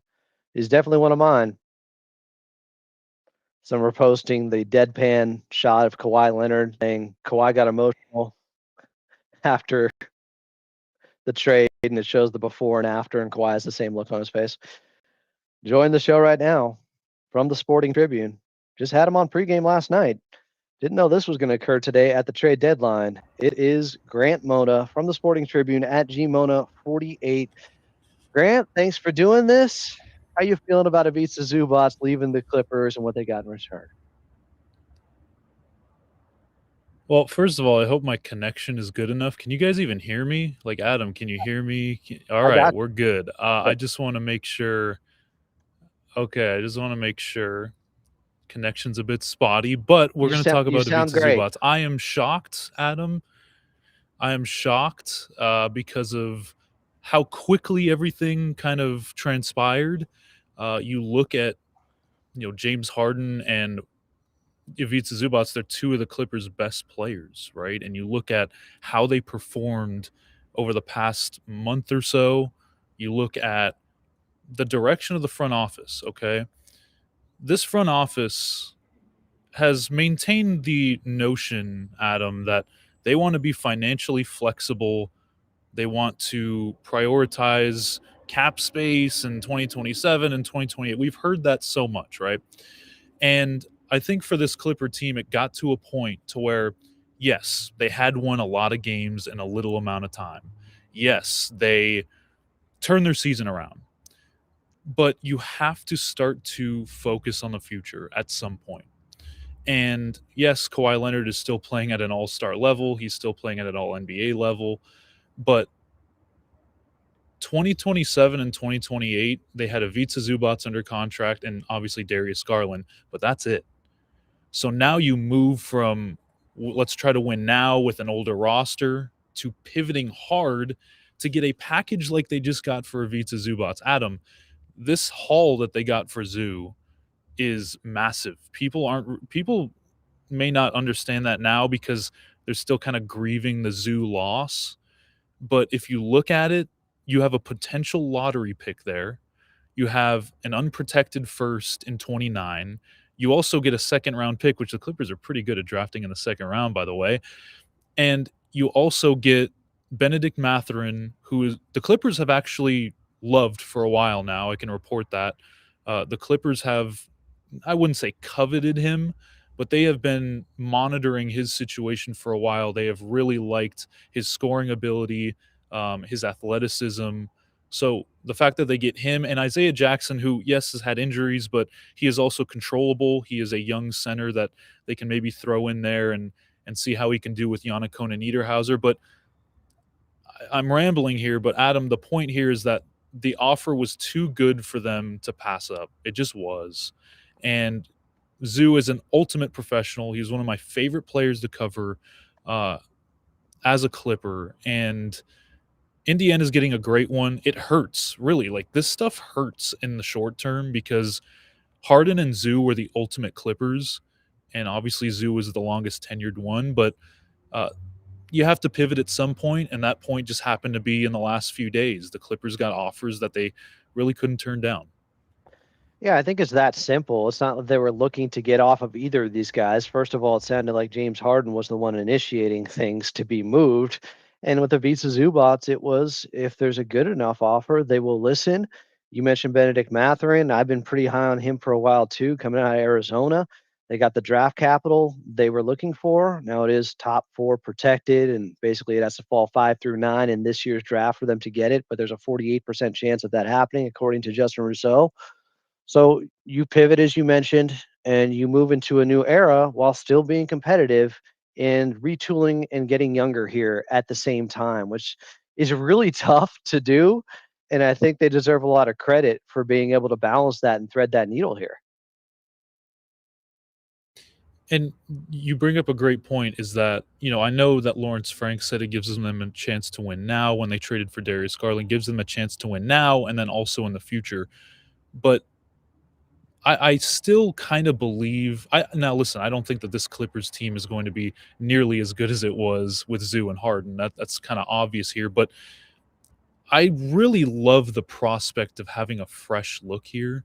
And I understand that now they're kind of pivoting towards their future, but you look at their roster now and, with Derrick Jones Jr. back and Adam, we talked about this last night about how they're kind of building a young core now. Like, I know that it's not the most amazing young core that we've seen from like OKC and Charlotte and a lot of these other teams that are really building something special, but there's at least a vision now. And, people can get on Lawrence Frank as much as they want for trading one of their franchise cornerstones or actually 2 of their franchise cornerstones. But as a front office, for them to turn James Harden and Ivica Zubac into Darius Garland, Benedict Mathurin, 2 firsts, a second, Isaiah Jackson, and kind of revamp this roster while also maintaining the flexibility that you have to maybe make a splash at a huge free agent in the next 2 off seasons. I got to applaud the front office. I got to tell fans this, like, it hurts because you've seen these guys play for the Clippers for such a long time. You've seen their ups, you've seen their downs, you've seen the development, Adam, of Ivica Zubac from when he got to the Clippers with his broken hands that he had when he first got to the Clippers, to now, to what you're seeing now with, how he's developed into such an awesome center that warrants 2 first-round picks, that warrants a highly athletic and good skilled offensive talent in Benedict Mathurin. Like, you can applaud that. You can see the development that the Clippers had with Zoo and the growth from him. And then for Harden, like, Adam, I keep telling people this. If I were to go to everyone here in the chat in the summer and say, listen, it was a weird ending. Game 7 was weird in Denver. James Harden didn't look that great. He was an awesome regular season player. What if the Cleveland Cavaliers offered Darius Garland for James Harden in the summer of 2025? I think everyone would be like, kind of like that. Let's do it. Now, obviously, different circumstances because of Darius Garland's injuries and the down year and all that. But, I just think that this was an awesome deadline for the Clippers in terms of finally pivoting, and they pivoted hard in the past 4 days, but it was something that I feel like they really couldn't let this opportunity pass. Yeah, I think the Pacers put them in a position where they had to think about trading a guy that maybe they had never really considered moving before because of his contract, because he's still relatively young enough, and because he's been a cornerstone of this franchise and really helped solidify them being a great defense on the interior. They're going to miss a lot without Ivica Zubac, but you got to give to get. And Zubac is my favorite player too, just because he was so relatable with the fan base. Grant, you can speak to this a little bit in the locker room. This was a guy who understood how the fans felt all the time. He said a few years ago, feels like the Clippers can't have nice things when they were having all these injuries going on. Like, he gets it. He gets the struggle. He gets the pain of this team having not got to the mountaintop yet, and just being relatable, down to earth in that way. The Pacers got a good one. But what can you say about just Visa Zubac off the court a little bit too? Yeah, he was always, Adam, just so great to us. Always willing to talk. Always willing to just kind of listen to what we had to say as media. Listen, it's not, players don't want to talk to us. It's what it is. Like, we got to understand that. That's why sometimes we try to pry things out of players when we don't really want to, but we kind of have to because it's our job. But Zoo was always accommodating, even in the bad stretch that the Clippers were in, were one of the worst stretches in the past decade plus.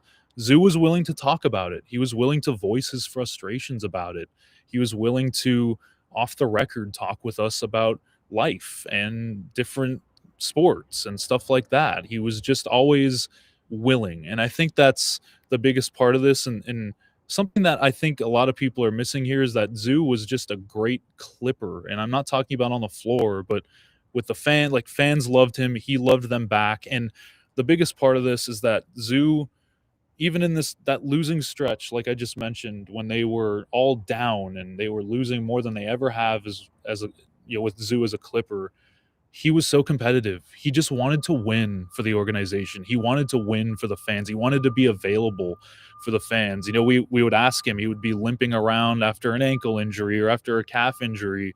He would say, "Zoo, how you doing?" He's like, "I'll be all right. I'm going to try to be out there." And that's the other big thing about this is that Zoo was just durable. He was a durable center, and that's hard to find most of the time nowadays in the NBA. So it's gonna be tough. Like, it's gonna be a tough transition. And Ty Lue mentioned this in the Darius Garland intro presser right before Darius Garland spoke. He said, "We're gonna be fine. Obviously it's gonna take some time, but I think the Clippers will be fine. Like, there will be."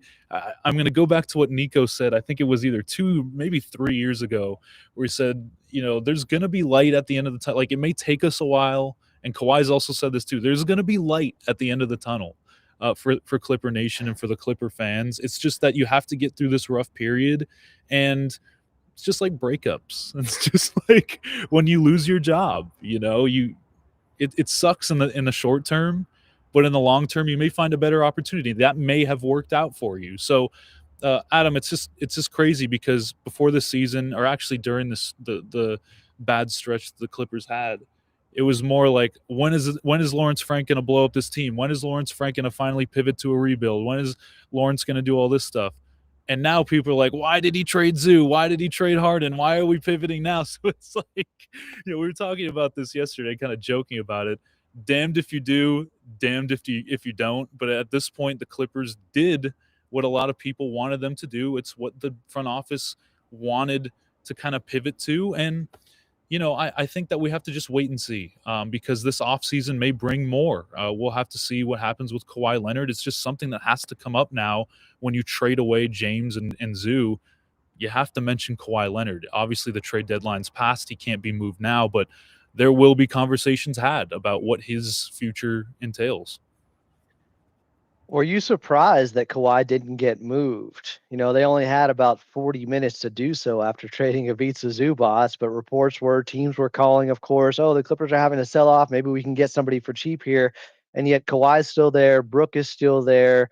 Chris Dunn, DJ, John Collins. Were you surprised nobody else was moved outside of Ivica Zubac?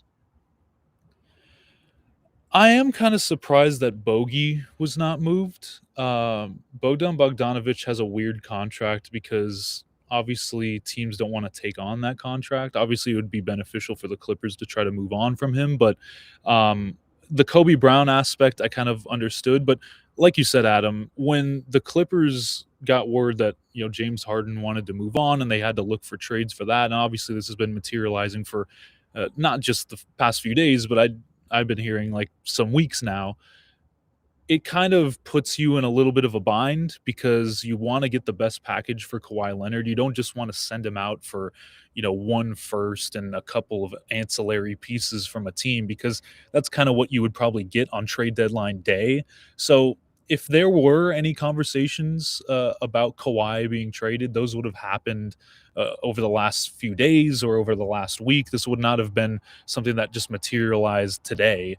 I know it was a hard pivot in terms of what we saw, but we got to understand agents talk, front offices talk for days, for weeks before these things actually get tweeted out by Shams or tweeted out by any of these insiders. So I just think that the Clippers were safer waiting until the offseason to think about this. Now, am I saying that Kawhi is absolutely gone for sure? No, I'm not saying that. I'm just saying they will probably entertain them more now, just judging by their actions that we saw over the last few days. But there were a few. I mean, obviously, there's still contracts to guarantee. Kobe Sanders, Jordan Miller, but I was a little bit surprised that Bogey was not traded here. And again, like I said, it's hard to trade a guy with that type of contract for anything worthwhile, especially when you're trying to open up roster space as opposed to create more problems with that. Last one for you here, Grant. You mentioned you don't expect them to be as good as they were just playing with that configuration, with that Clippers roster. I didn't expect them to anyways. I said when they went 16-3 over 19 games, they're not going to go 16-3 the next 19 games. That's just not sustainable, and the schedule gets much tougher. How much of a drop-off do you think if they get Garland back soon here, healthy, Benedict Mathurin into the fold, Isaiah Jackson?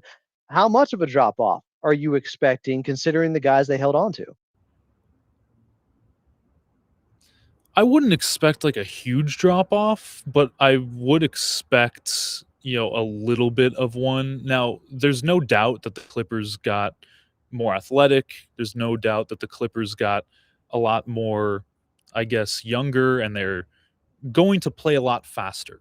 Darius Garland is a guy that loves to play fast. The pace that he brings, along with Yannick Konan-Niederhauser, I'm so excited, Adam, to see Darius Garland and Yannick. I'm so excited to see Darius Garland and John Collins. I'm so excited to see Benedict Mathurin alongside Darius Garland. Like, you asked the question, Adam, to Ty Lue, like, what is that two guard going to look like next to Darius Garland? Well, now they may have their answer in Benedict Mathurin. Not only that, but he's a restricted free agent. If they do decide in these next, 30 games that he is a fit for the future, they can pursue him and they can extend him. They can give him a contract and have everyone else match it. So I think, Adam, there is going to be a drop-off.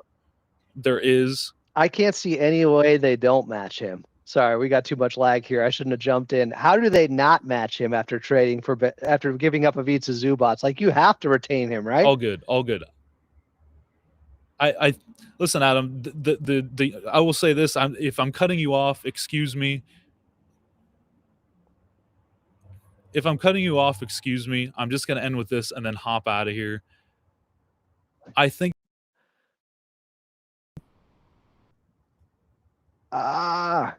Shoot. The Wi-Fi is cutting himself off, or the 5G, whatever Grant Mona's on. Damn it.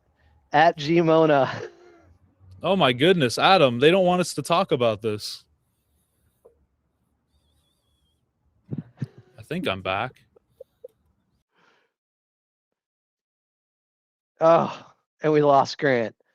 He was about to make the most salient point. Hold on, I think he's trying to jump back. These are the issues, leaving us in suspense. Come on, I know Grant's. It's going to work now. It's going to work. Grant, the floor is yours. The floor is yours. Oh, you're frozen. But I can hear you. Let's see if I just move around for you guys. I will take the camera with me if I have to. But in any case, what I will say, Adam, is that I think Benedict Mathurin should be remaining with the Clippers. I think that he's a good asset. I think that it's something you can build around. It's an offensive talent that you can at least try to turn into something, not a superstar, but turn into a guy that can really play alongside Darius Garland and be an awesome backcourt duo. So I know my connection is terrible and that I am holding a phone in front of my face and walking around. But Adam, I'm not going to cause you any more trouble here. I'm going to get out of here. And I just thank you for letting me tune in here on a trade deadline where I am just so busy. It's such a whirlwind. I have to type like 3 articles right now. I have to go on like multiple shows, but I appreciate you for reaching out to me and asking if I want to come on this wonderful show, because I guarantee you, Adam, I will probably be at the top of the list for Clippers Talk when it does my recap at the end of 2026. Clippers Talk is going to be at the top of that because I listen to you guys all the time. But I'm going to get out of here and hope that I don't lag anymore. It looks like my ping is like 500, but I'm going to get out of here. Love you, Grant. Thanks for doing this. Well spoken, and we got the connection right eventually here. So be good. We'll talk soon. At GMona48 is where you find him. Grant Mona from the Sporting Tribune. He looks like a Bond villain from the 80s. He's good looking like that. But he is an absolute asset to Clipper Nation with his coverage for the Sporting Tribune. I love Grant Mona. He's got one of the best voices in the game, too, and his analysis is spot on, in my not so humble opinion. I don't even know how to do a damn poll. I've never done a poll in here. You guys are asking for one. I'm afraid to try something, and then this whole thing's just going to fall apart. I am not as technologically savvy as I used to be. Because I'm using Restream, do I have to go into the YouTube side to actually do the poll? Let me see here. Pause. Let me see. I will try, because there's only 500 people in here asking for it. How do I do a poll? Is there a way to do this? I've never done one before. I probably should have done this a long time ago. Ooh, start a Q&A or a poll. Okay, I got it. I got it, guys. Do you like the Clippers trade with the Pacers? Is that how I should frame it? Do you like the Clippers trade with the Pacers? Is that too simple? Yes or no? Are you for? Do you like the Clippers trade with the Pacers? What do you guys want the poll to be? I'll start with that. It's up, I think. I've never done this before. I see it. It's up there. We'll see how it goes. I'll go back to it in a little bit. Oh, you guys are already voting. This is very exciting. I am clearly a YouTube noob. I've only done this for a year. Absolutely, yes. So we'll revisit the poll as this thing goes along here and see where it's at. We'll get the pulse of Clipper Nation. We've been going for an hour and 43 minutes. I can't say enough about Grant Mona. Just fantastic work he's been doing with the Sporting Tribune. He's one of my favorites. So thanks again for letting me rest my voice for a little bit. He's one of those guys that can speak at length without just repeating himself over and over again, which is a lot of what I've had to do over the last 2 hours now as we continue to reset. The Clippers have traded Ivica Zubac to the Indiana Pacers. Kobe Brown as well. Clippers getting 2 first-round picks. One could be this summer in 2026 if the pick falls from 5 to 9, somewhere in there. Outside of there, it's protected.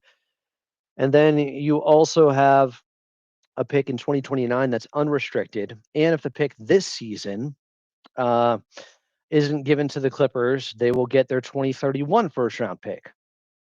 Benedict Mathurin, Isaiah Jackson. Isaiah Jackson, Grant was talking about how he's had some injuries, and he has, but he is not just a throw-in, I would say. Not just filler in this trade if Isaiah Jackson can stay healthy, and he's still young enough. I think that's a really interesting pickup by them.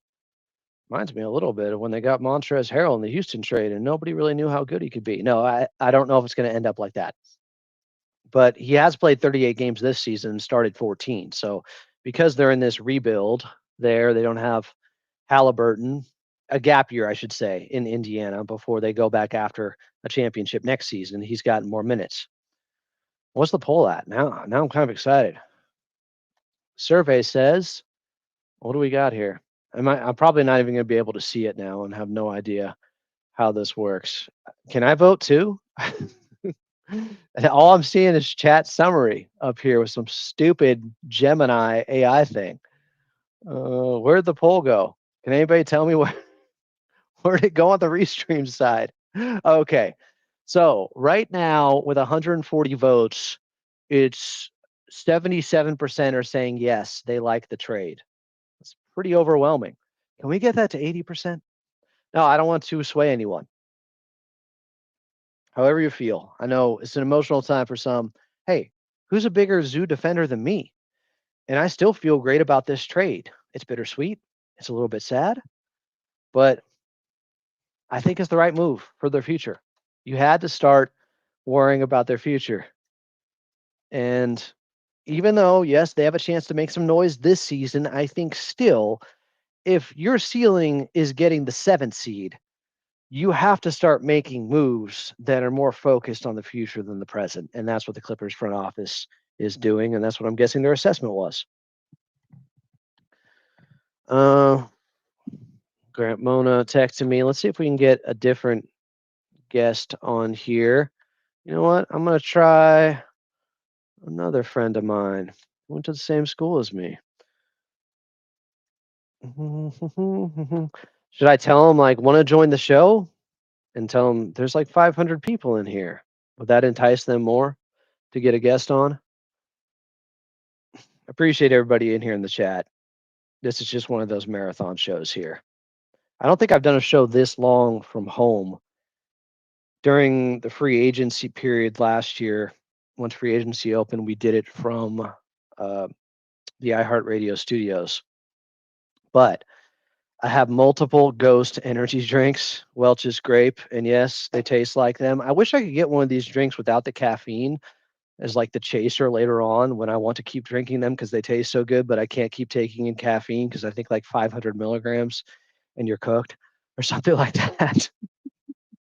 Mathurin's defense, it's not as good as it was projected to be coming out of Arizona, but I'll put it like this, there's a different level he can get to, maybe a different 2 levels he can get to. It's there, but I think he can be a better defender than what he has shown so far. I have had very high expectations for Mathurin. I'm trying to see if I have any old tweets on him. If I can old takes expose myself, so to speak.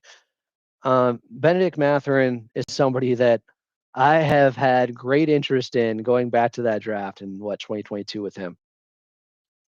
Is it a rebuild or they plan on keeping Kawhi? Well, the trade deadline is passed. So Kawhi is on the team. Unless there's some overtime, extended, after hours trade going on, Kawhi's a member of the Clippers moving forward. Now, if you mean for this summer, and I appreciate the super chat, don't appreciate Tuka biting the hell out of me. If you mean for this summer, we don't know. Oh, my next guest just had a dentist appointment. Are they lying to me? No, this man wouldn't lie. He's a good Biola grad. They just don't want to come on. I still got to check in and circle back with someone. Kawhi Leonard this summer, we'll see. I think he can actually be a great mentor for Benedict Mathurin. I'm telling you, he was called Kawhi Leonard Light coming out of Arizona. Doesn't mean he's going to end up Kawhi. I'm just saying there are some similarities, and that's a good thing. And Kawhi still on the team is a good thing. We still don't know what's going to happen with the fallout with aspiration, though. Are the Clippers going to get fined? Is there going to be any penalty? I don't know. Kawhi Leonard is an all-star now, at least. Felt like they were penalizing him for that at first. As Tuca is climbing the chair behind me, like it's the video game Rampage. Did you guys play that back in the day at the arcade or NES, or they had one for N64? That was one of the best games, even though it was repetitive, just breaking up buildings as Godzilla or like a lizard named Lizzie and I think a wolf named Ralph or something like that. Tuca just climbs up the chair. She is a little monster here. See if Farbod is available. All right, I'll hit him up. I'll hit up Farbod and Shari. I'm taking requests at this point. I'm not stopping. I really have to go to the bathroom at some point here, but I'm not stopping. I'm not stopping till Clips and Dip later tonight. Farbod has been tweeting about this. I know he's sad about Ivica Zubac. Anytime in the next hour, Joseph Raya Ward. A lot of these people work for a living, you know. Unlike me, who's sitting here with a cat that's looking at its reflection in my Ninja Turtles poster. Get Brian Seaman. I think because this trade isn't official yet, I might not be able to get Brian Seaman on quite yet. It's not official because they haven't gone through the physicals and the Clippers haven't announced it.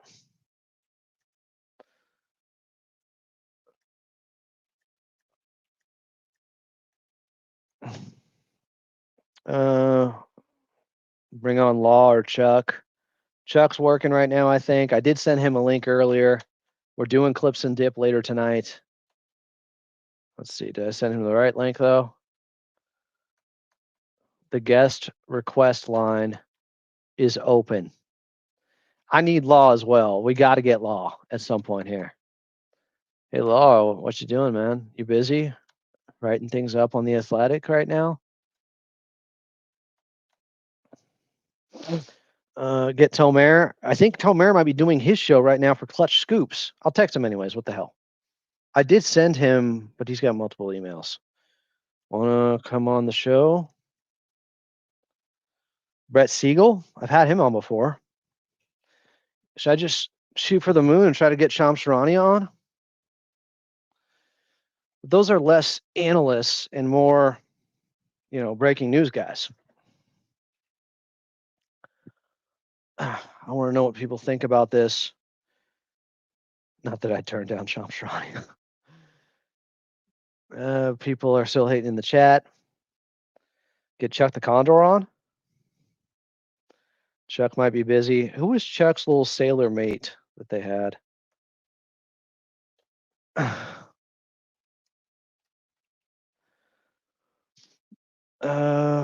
Miriam Swanson. I could try to get Miriam on. I hadn't talked with her in a bit. Do I have her number in here? Or did I just DM her when she came on before? Miriam, if you're in here, hit me up. What's Dime Dropper doing? No, I don't want to hear all his hate about James Harden here. I do have a 2 p.m. because I'm so special and self-important. I do have a 2 p.m. hit with Rogan and Rodney. But I'll just keep streaming during that. Seemed to work pretty well yesterday. Get Julie Bowen on, huge Clippers fan. Get Shakira on. Shakira's a Clippers fan? Wait, we got Shakira, Julie Bowen, Margot Robbie, who's worn a Kawhi Leonard jersey before. Dime is busy right now. Is his team playing? Are they in the championship? Get him, Dime. Dime's a little too happy. Andrew Greif. I haven't talked with Andrew in a while. Get Margot Robbie. She's a Clippers fan. I mentioned it. My cat is just biting the hell out of my couch. Like, you get cats, you're basically also paying for a new couch. Get Max Crosby. Is he a Clippers fan? Chuck is in rehab again. Relax. Call Obama. Get someone from the Pacers radio so they could give us some insight on the Pacers players. You know what? That's not a bad idea. Let me see if I can get someone from the Pacers here. It'll kind of be a shot in the dark, but we'll see if it works. They haven't posted on Locked On yet. I have no idea who this person would be. I'm just lobbing out, shooting my shot with different people from the Pacers. Want to come on a Clippers podcast? We'll see if that DM works. This team has one point guard. I hate this. Okay, I might have Farbod and Shari luck. And then got to pick up some medication from. Okay, I shouldn't have said that was me. I got to do that later on today at CVS. I'm just talking to myself here. Yeah, while you're driving. Get Clayton on? You mean Clavon on. Put it up, Ben. That's pretty good. Not Ben Simmons. Put it up, Ben Mathurin. Get Bill Simmons. I'd have to crush him for what he said about Kawhi being the 54th best player in the league like 6 weeks ago.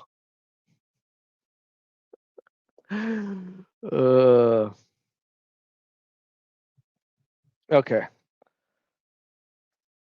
We're going to have Farbod and Shari on in a second. Sorry for stalling and all the tiptoeing here, but what do you want? We're 2 hours in. It's a live stream. It looks like if you lob out enough invites, someone will get back to you here. I get it. Everybody's busy. Everybody is creating their own content today. God, I hate when people say that still. It just sounds like OnlyFans. Link. We will have a guest here in a second. This is more than OnlyFans, damn it. All right. This is a higher standard of nobody cares. Zoe would be nice. You're talking about Lonzo Ball. He is available. I know that. I don't think we'll have any video from this person, but that doesn't matter. We can at least get the audio from them as they're running around and doing some errands right now. I know technically Benedict Mathurin could leave this summer. He's a restricted free agent if things went horribly wrong, but you gave up Ivica Zubac for this guy. Law Murray just said, I'm told that Benedict Mathurin is excited about coming to LA and the Clippers. I don't see any way he's not coming back. That they don't sign him to a long-term deal this summer after you gave up Ivica Zubac. So go get Cam Thomas. Get Chris Paul on. Love CP3. Hope he ends up on a good team. Sounds like he's being waived by the Toronto Raptors. Was that the latest? I think so. Did I just send that link to myself? I'm doing way too much multitasking right now. No, I sent it to the right spot. Sent. If you get, I'm not saying don't get Cam Thomas. I'm just saying if you get Cam Thomas, well, your young guys are going to get less time. It may get less time on the court for Benedict Mathurin. They want to explore what's going on with Benedict Mathurin after making this trade. Join the show right now. From SI is the great international man of mystery, Farbod and Shari, Clippers reporter. Farbod, thanks for doing this here on Clippers Countdown, on Clippers Talk, I should say. What day is it? Farbod, you got me? Farbod, I know I can't see you, and that wasn't going to be possible anyways. Farbod, I hear you. You got me? Yeah, I can hear you. What's up, my friend? Thanks for doing this. I know you're short on time. Your thoughts on Ivica Zubac being traded from the Clippers, who he was as a Clipper, how your interactions were with him, and how much we'll miss him, and then also, of course, what they're getting in return. Yeah, so I know for a fact he didn't want to get traded.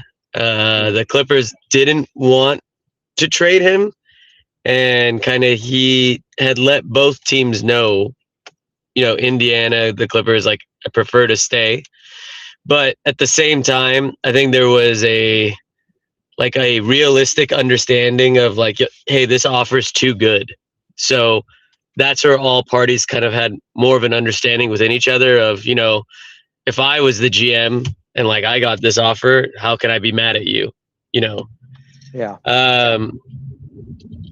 They certainly weren't expecting to do it, and I remember the early reports where the Clippers were going to be they weren't going to be sellers at the deadline, and then once Harden kind of, from my understanding, like requested his trade because I had reached out to a couple of other agents, and they were telling me they had heard weeks ago that Harden wanted out, but just nobody believed it because the Clippers were doing so well. But it seemed like it was more just about the 80 million over 2 years. I think once Harden got traded, things just kind of changed for the Clippers, and Indiana's desperation really pried things open.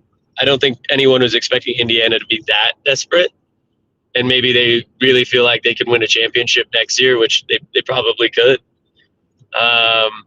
So now the Clippers are looking to be in a position where they're building more towards the future than they were expecting to. And I know Steve Ballmer always wants to make sure his team is capable of competing. So it'll be interesting to see kind of what they do now, because they can compete, but they're not going to contend. And they've been kind of, during this 16-3 run, they look like they could contend. But things have to go really, really, really well for them to be able to contend. No one can get hurt. You have to win every game to get up, to the 5th seed or the 4th seed. It would have been a really, really tall task to contend, but they were already competing, if that makes sense. Yeah, I guess how much of a drop-off do you expect with this new iteration of the team, assuming that Darius Garland comes back soon, Benedict Mathurin's in the fold soon, and how do you think Kawhi Leonard is feeling right now? Kawhi's so hard to predict. Like if you were to ask him, he'd just be like, "That's the game," and that'd probably be all you could get from him. But like, I don't necessarily know how much of a drop off there's going to be. It's just you kind of already saw with the current team with John Collins and Bradley Beal going out that it takes time for a team to find itself. And once they traded James, that was such a big piece of the identity that it's gonna take time to figure out how to get all the pieces together in the middle of the season without James, and now without Zoo, there might be a period where they just start losing a bunch of games before they kind of find themselves in March-ish. But I have a hard time seeing them kind of performing at the level we just saw them perform at from December to February. Lastly, Farbod, I know you got to go here. How much did you appreciate Zubac's time as a Clipper and just your interactions with him? I mean, he was a really, really nice guy. I mean, the nicest thing I could say about Zoo, which also includes Terrence, is like I had a friend that was like super, super big Clippers fan, randomly got diagnosed with cancer right after his sister-in-law passed away in a car crash, and his own sister passed away from cancer. And like I went up to Zoo on a just on a random day, him and Terrence, and I was like, hey, can you guys just record kind of a get well message for my buddy? And they went out of their way, just as guys, to record a get well message. And then when I brought him to the game, they all went up to him during the game, said hello, gave him props. Zoo signed autographs. Like, he was always just a very real human being, especially in the NBA, where a lot of people can be like prima donnas and they can't be bothered to do anything. Like, no one can be bothered to do anything in the NBA because they all make too much money and no one really cares. Zoo is always like, even when he was making money right now, like, he never died of just being a realistic human being, if that makes sense.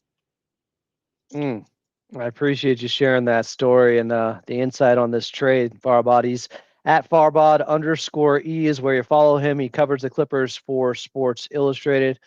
Farbod, thanks for doing this on a busy trade deadline Thursday here, my friend.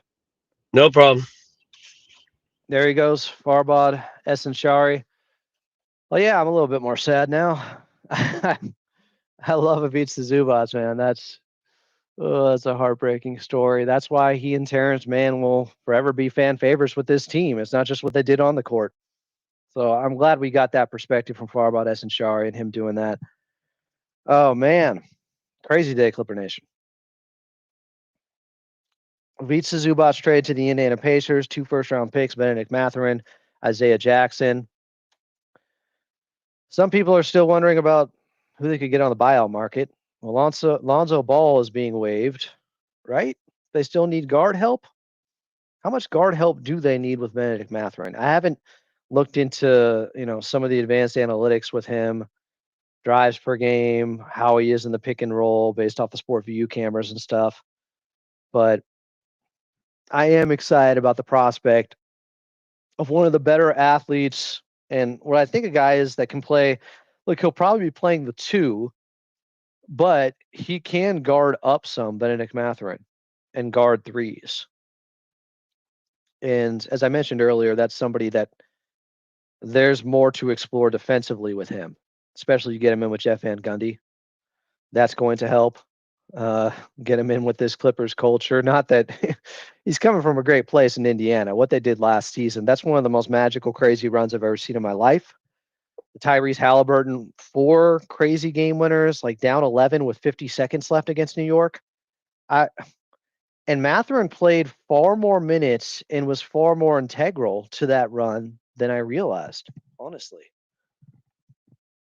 I did not know that he was playing as much as he was during the playoff run to the NBA Finals last year, where they lost in 7, and he had 20-plus points in that Game 7, was playing a lot, obviously, after Halliburton did his Achilles. Can we check? Hey, Fritzy, what's the poll say? Since this is the first time I put one of these things up. I just hope I did the poll justice here by what I asked.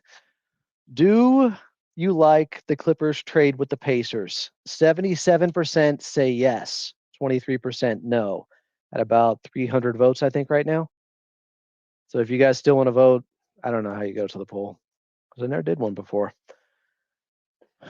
I could see Lonzo Ball being a pickup. I know his shooting splits are dismal this season.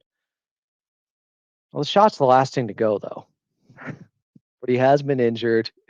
He's got like a cadaver bone in his right knee or something. I'm a fan. Always felt like he got a bad rap because his dad, all that stuff was over exaggerated too. Like, rooting for his sons. What do you expect? Yes.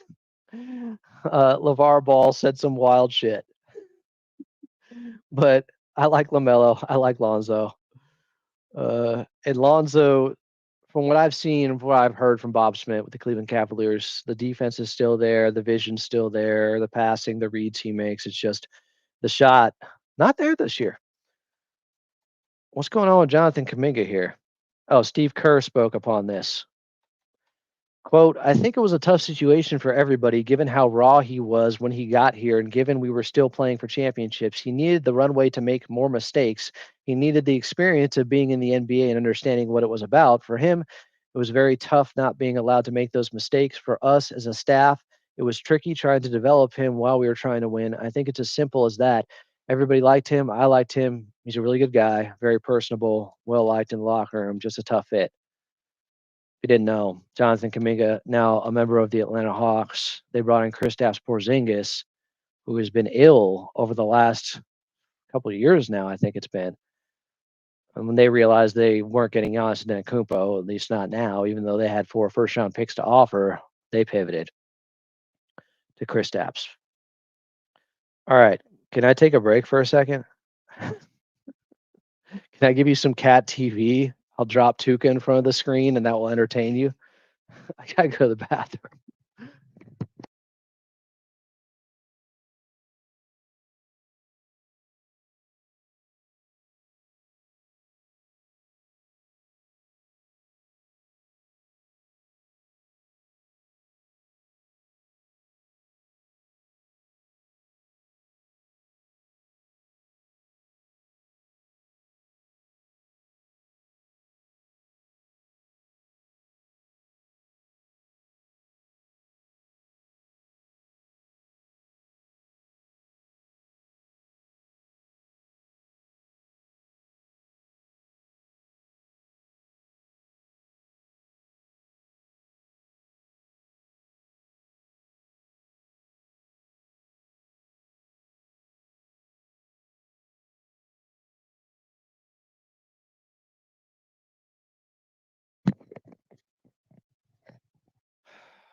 Caffeine number 2 here.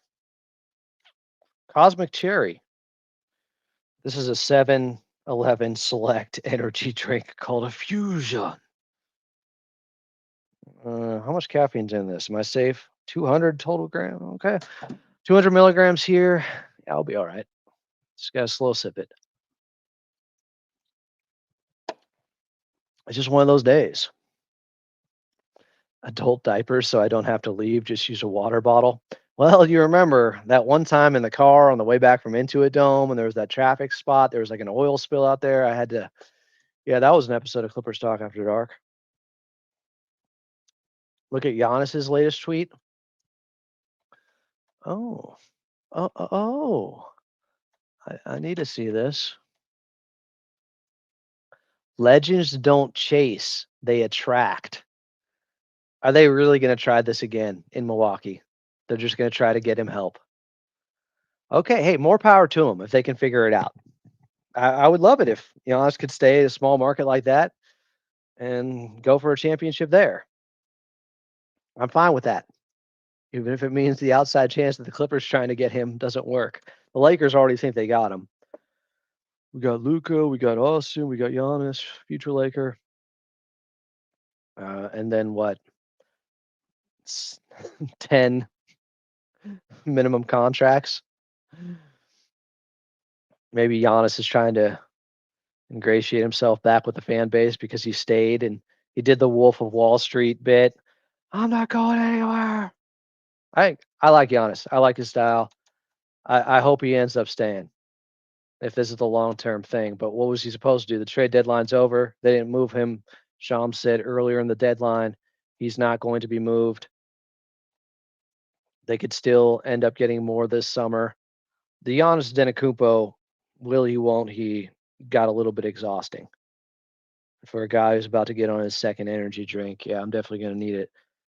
It's been exhausting. Love him. One of the best players of all time. Totally get him willing to go somewhere else. They've kind of mismanaged things with the Bucks. And some bad luck with Dame doing his Achilles. We thought that pick and roll was going to be devastating. It didn't turn out to be exactly that, even before the injury. People hating on Austin Reeves in the chat. I like Austin Reeves, but they're going to end up paying him $30 million plus now.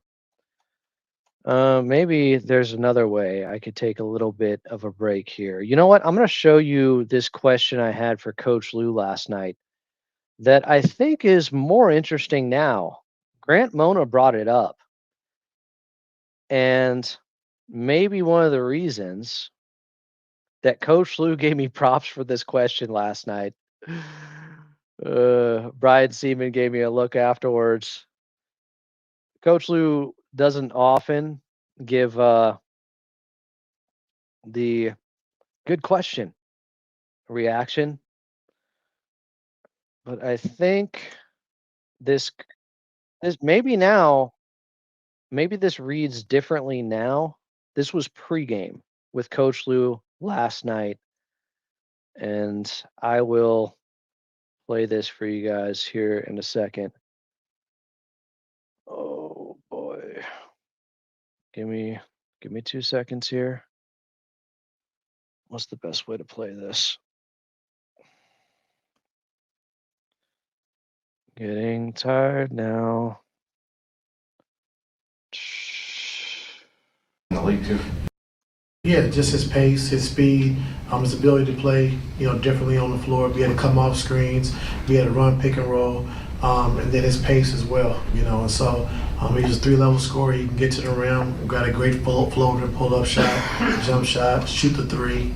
So just having a younger point guard that I can kind of teach and mold, and we can learn from each other. Ty, it's pretty unusual for a huge trade like that to go down and then the teams to meet. So this is Coach Lou yesterday pregame talking about the James Harden trade for Darius Garland. The next day. How does that feel? It feels weird. Yeah. Yeah, it feels weird, but at least DG didn't have to travel and neither did James, so they're both here, so I guess it's not a big deal. Coach, you've had Kobe and Jordan emerge as contributors. Now, how does adding Darius to that change what your pace may have looked like early in the season to what it's going to look like when all those guys are together? Yeah, we'll see. We got to change some things, so it's going to take a while to try to, get guys up to speed. So just doing some things different offensively. I think that will, fit our team and how we want to play, and so James was just such a huge part of how we played offensively.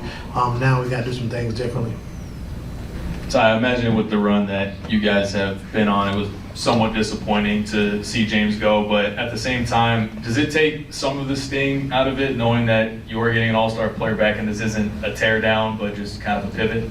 Yeah, like you said, we was on an incredible run, and what Kawhi and John Collins and James would be able to do, and like I said, Katie, just our whole team, just, bringing that mental toughness every single night to try to climb out of the hole has been great, but like I said, adding DG, two-time All-Star, who can play, it's just not like, he can actually play, and so I'm excited for that. So we're not, by any means, trying to give away games or do anything like that. Like, we got younger, we got a two-time All-Star who can play basketball, and it worked for both sides. All right, here's the question I think coming from me. And I wonder now if there was something in the works at this time with Coach Lue, and the way he responds to me at the very end, he says, that's a good question. I wonder if he was saying that slyly because he knew the backcourt mate for Darius Garland could end up being Benedict Mathurin. Listen to this. Coach, I know it's early. You just got him in with Darius. But is there a possibility you could switch out his backcourt partner? Because you talked about before, you like Chris Dunn, you like him handling the ball, taking some of that pressure off James Harden. Are there other guys you might want to see next to Garland at some point? We just got to see how it works out, just see how it fits and who's healthy and who plays well, but who's going to take a little time. But we'll see. It's a good question. Windhorse meme? What do you guys think? Is there something there? They knew the trade was in the works? Possibility. Coach, I know it's early. You just got him in with Darius. But is there a possibility you could switch out his backcourt partner? Because you talked about before, you like Chris Dunn, you like him handling the ball, taking some of that pressure off James Harden. Are there other guys you might want to see next to Garland at some point? We just got to see how it works out, just see how it fits and who's healthy and who plays well, but who's going to take a little time. But we'll see. It's a good question. The rare good question response from Coach Lue. Am I reading too much into it? Or was I onto something there last night? Did I cook? You guys are saying he smirked a bit? We're body language experts now? Did he know that his new backcourt mate would be Benedict Mathurin, or there was a chance? Yesterday at around, what time was that at? 5:45? I don't know. Might be something to it. I mean, obviously the trade didn't totally come out of nowhere. Adam Windhorst. I tried.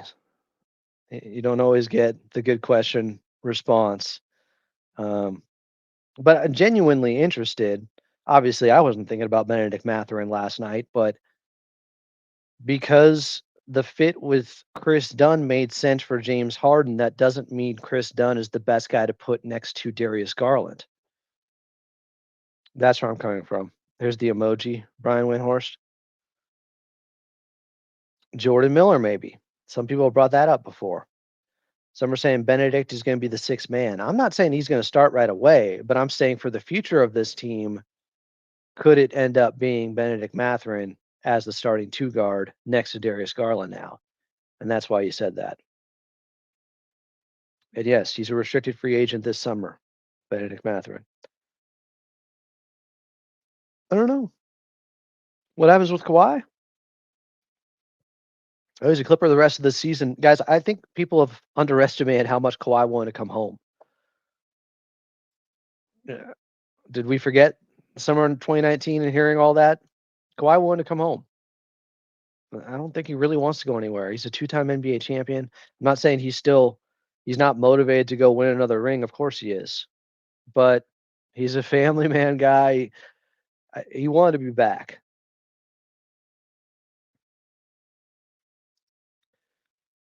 picking Lonzo Ball off of waivers, not a bad idea. Let me tell you the shooting splits for Lonzo Ball this season.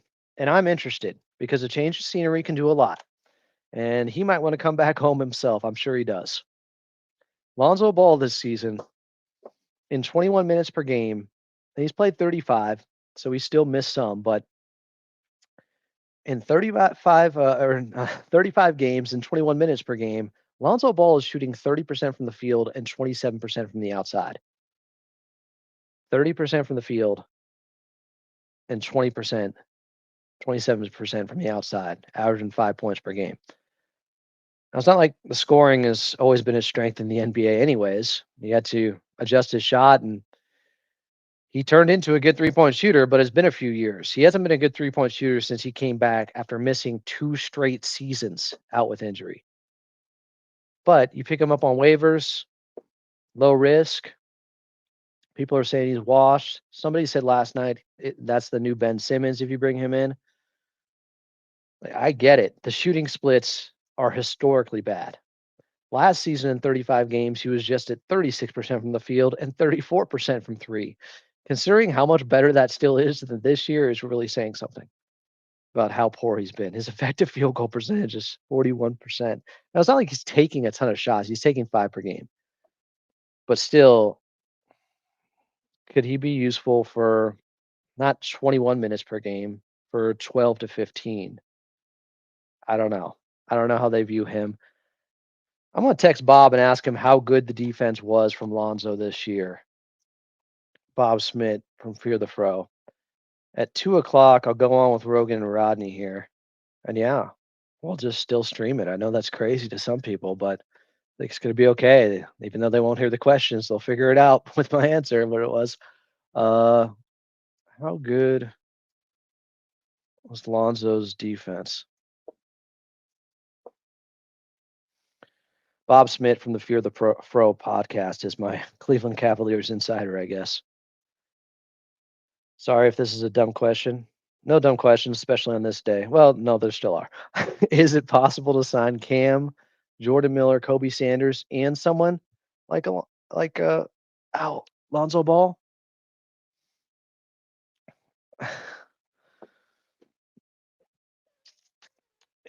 I think it's possible, but they would have to waive someone still. It's so unrealistic and unlikely. Like, you don't want too many guys playing in front of Kobe Sanders and Jordan Miller. With all we've seen from Kobe Sanders and Jordan Miller this season, you don't want to stunt their growth as young players. Okay, here's the intel on Lonzo Ball from Bob Schmidt. He was, first of all, he jokes. I asked him, how good was Lonzo's defense? He said, way better than his offense. I said, okay, but he said he was solid at defense and boards, not really taking the prime matchups, though, mostly a help guy. But if you're coming off the bench and playing limited minutes, we're talking 12 minutes per game, is that the end of the world? Or would you rather just give those minutes to Jordan Miller and Kobe Sanders and let them improve their ball handling? You know? Cam Thomas, the fact that he got waived and they couldn't trade him is shocking and maybe telling about whatever's going on in the locker room with him. And he wants to get paid this summer. He's an unrestricted free agent. I think, I'm not saying the Clippers wouldn't do it or the Clippers can't do it or aren't going to do it, but I don't know. He might be more of a pickup as for a team that, is trying to get over the top. And the Clippers aren't a Cam Thomas away from getting over the top. You can make the argument from getting into a better position in the play-in. The old man said, let the young guys play. Shark, give the minutes to young guys. So is it our best interest for the Pacers to win some games? Here's what's interesting now. Let me see if Tankathon can shed some light on this. But right now, Indiana has the 3rd worst record in the league. Do you want them to win a little bit so they don't end up a top 4 pick? There's less of a chance of that? I get it. You want this perfect sweet spot Goldilocks scenario. AP Hoops just said, who's a Clippers fan, just realized there's a universe where if the Clippers get the 5th pick, Lawrence Frank might try to package it with 2030, 2031, 2032, and 2033 for Giannis Antetokounmpo. Maybe we're looking out too far. The 5th pick is the best pick they could get based upon its 1 through 4 protected this year by Indiana. If it falls 5 through 9, it goes to the Clippers. If it doesn't, they get their 2031 unprotected first round pick. Do you want them to win just a little bit more? I guess. Yes, we do, Adam. We deserve it, God damn it. Are you talking about Giannis? Did you participate in the poll? Okay, this is a big deal here for Clippers Talk. It's the first ever poll we put up. So you guys think that's a sarcastic tweet that Lawrence Frank would give up 5 first-round picks and it's the SGA thing all over again? Is that what you're saying? Is there an update on Bogey? I thought somebody said Law Murray made a point about that. I'm going to text Law again. I'd like to talk to Law.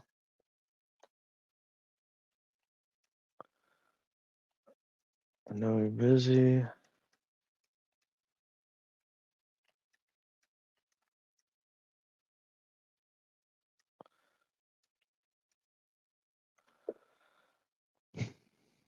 It's been 2 hours, and I still don't know how I feel about the Zoo trade. I get it. You're conflicted. Zoo's my favorite Clipper. Was. Look, Ivica Zubac, I already liked Indiana to begin with. At least I'm not going to have a hard time rooting for him in the Eastern Conference. We're not going to have to see him 4 times a year. You know, he's going to a good squad. I'll be rooting for Zoo forever. One of my all-time favorite Clippers. Jonathan Ing said, and maybe we'll have Law in a little bit here. Jonathan Ing said, I think the front office is smart enough to not try to trade for Giannis when he is 31. I get all that. The calf injuries. Giannis is really close to being a top 15 player ever for me. If he won another championship, I think he's there. You look at the defensive player of the year, the MVPs, even just him finishing top 5 so many times in MVP voting. He is one of the greatest players of his generation and somewhat overlooked because he's only won once, but he's so good.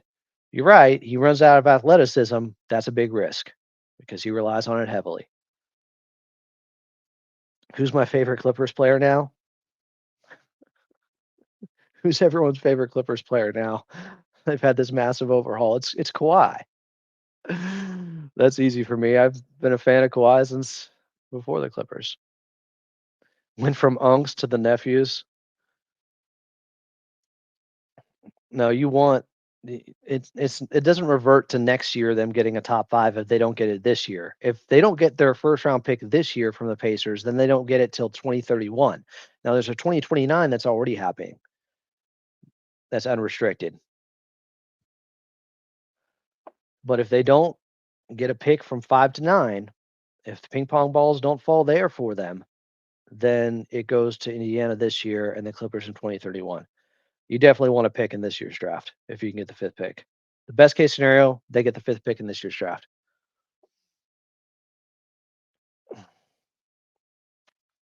Halliburton and Big Zoo are going to do great things over there.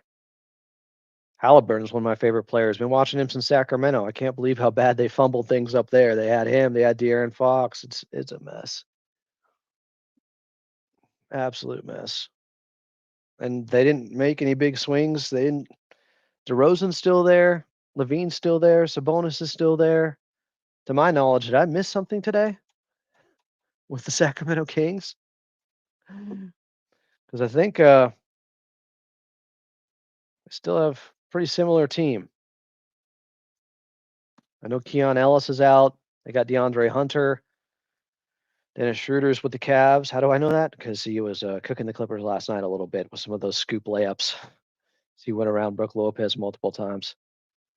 Might have Law Murray in a little bit. I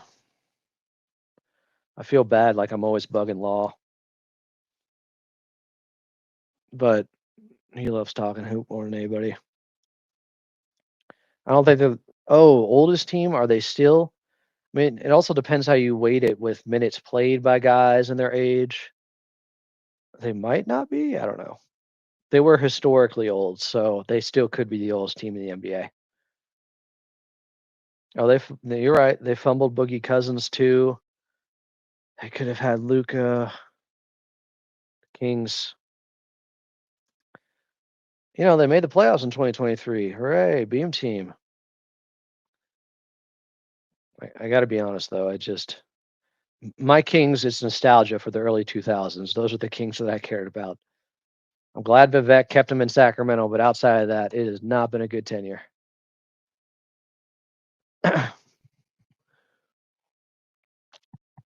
Someone's saying it's the Warriors, the oldest team in the league now. That makes sense. I owe Law an In-N-Out dinner. That's fair. Will Frank pick up Batum and Lopez's their team option next year?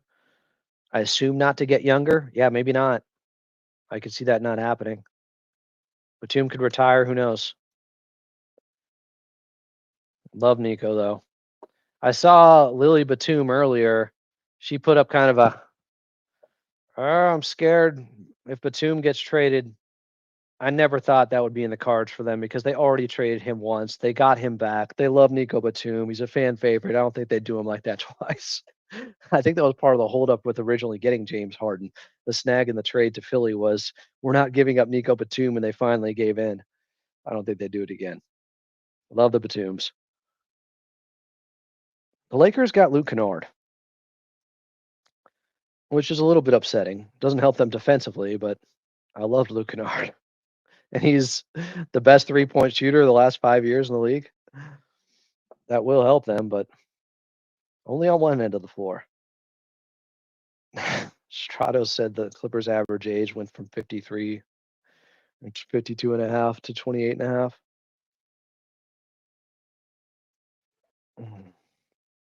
Lakers are going to try to go after Giannis probably this summer. They will have 3 first-round picks at that time.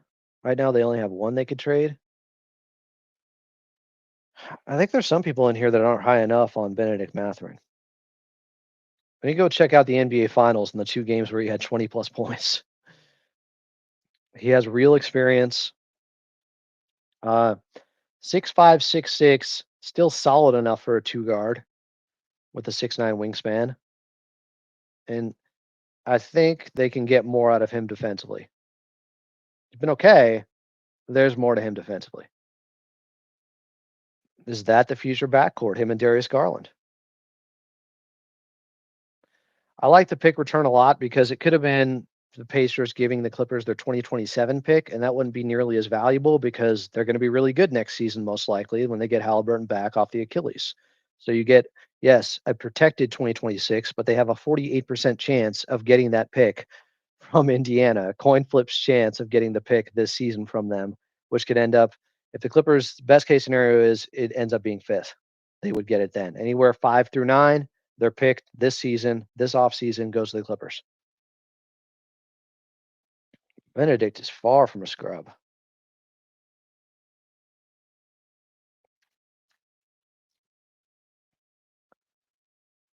Mathurin is a dog. The fans are going to love him. He's definitely tough. And I am surprised Bogey still here. DJ, Chris Dunn, even Kawhi, John Collins, Brook Lopez. All these guys are still here. I'm pleasantly surprised because the Clippers can still, I think realistically, your ceiling is getting the 7th seed. And then have fun in a playoff series if you take on the San Antonio Spurs. I think you have a puncher's chance just because of their age. They're really good. They could easily beat the Clippers. I'm just saying I'd rather see them than Denver or probably Houston. Although the Rockets didn't end up doing much, did they? Did they get their ball handler? Are they going to get Lonzo? Fred VanVleet, didn't they make a trade with him? It's been a long 24 hours. What am I looking at? First article it comes up. Rockets make 0 moves at NBA trade deadline. Now what? They didn't do anything. Is that right? That's wild to me. So yeah, Rockets get the 2 seed. I like that matchup with the Clippers, honestly. I mean, the Clippers just got 2 of the higher draft picks in the last 6 drafts. 2019 draft was Garland. 2022 draft was Benedict Mathurin. Every player in, I think, the top 10 of the 2019 draft is no longer with their original team. That's wild. You know I want Page's son. Where did he end up going? He was at Cal. Did he go to Mizzou or something? Peja Stojakovic's son? I disagree on Mathurin is kind of slow. I think they will bring back John Collins. It could still depend on how the rest of the season goes, but he's an unrestricted free agent. Old Dirty Dasher is dooming. We will be in mediocrity. Well, they got a couple of first-round picks back. They have their own in 2030, and they have 2 young players who can still get better. I don't think, as long as Garland's healthy enough, he hasn't touched his ceiling yet. Benedict Mathurin's not even close.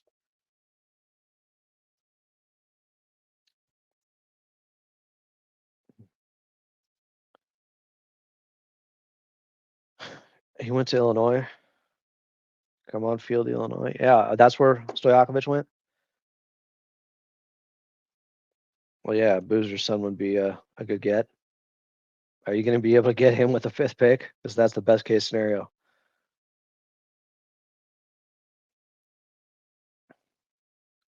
Yeah, and the aspiration investigation looming is something to be aware of. Did that play a role? Do you think they could be punished severely and therefore this season? I don't want to go down that road yet. You know what? I'm going to try to keep it positive here. Isaiah Jackson, to me, underrated part of this trade deal. The more you look at Isaiah Jackson and who he's been and his per 36 numbers, you can give him a solid 15 minutes in the front court every game. Do you think Isaiah Jackson will end up starting? Not Brooke Lopez? Like they'll just go youth, Isaiah Jackson and Yannick? I think Lopez is still going to start for now. I'm surprised he and Bogey and DJ and Dunn are still here. I would have bet probably one of them gets moved, but I'm glad. The core of this team, some of it still remains. You added some pretty big pieces to integrate. It's going to take some time. It's going to be an adjustment. Yeah, Boozer's top 3. I don't see how he goes later than 5. I never thought De'Aaron Fox was going to go 5 during that draft, but it happens here and there. But yeah, it's not going to happen. Yeah, I think Lopez is going to start for now. I mean, what happened to? Is Lopez better than Zoo? They won 6 in a row with him starting. Look at the spacing. To now, people want Yannick starting over him and a brand new player. What happened? I don't think we should give up on Brooke Lopez. He's had a good stretch during this season. See if we can get back to it. Is Kawhi gone by the end of this year, meaning this summer? I don't know. He'll be on an expiring $50 million contract. I think it'll likely be up to Kawhi to some degree. If he wants to go somewhere else, they could accommodate him. That's what happened with James Harden. Yeah, I definitely am most shocked by Bogey. I said him, Kobe Brown are the 2 guys to watch. Well, Kobe Brown is in Indiana now. Bogey, still a Clipper. If Bogey could recapture any of his form from his later seasons in Atlanta, that would be a huge boost for this team. I love Bogdan Bogdanovic, and I've been hoping that he could stay healthy enough to catch a rhythm again. He has been snake bit with injuries, man.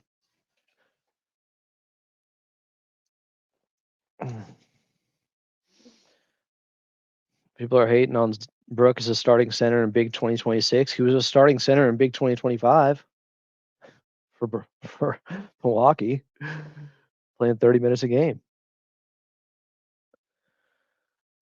Oh, I gotta respond to a text.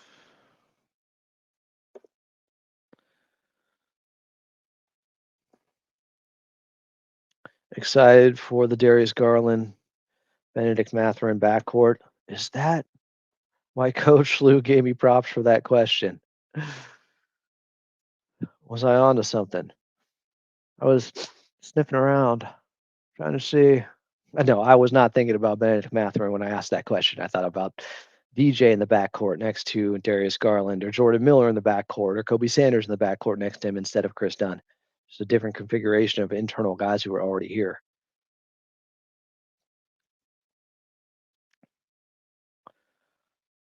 That play by Donovan Mitchell on the left wing, the spin move into the step back on Bogey last night, where he lost him twice.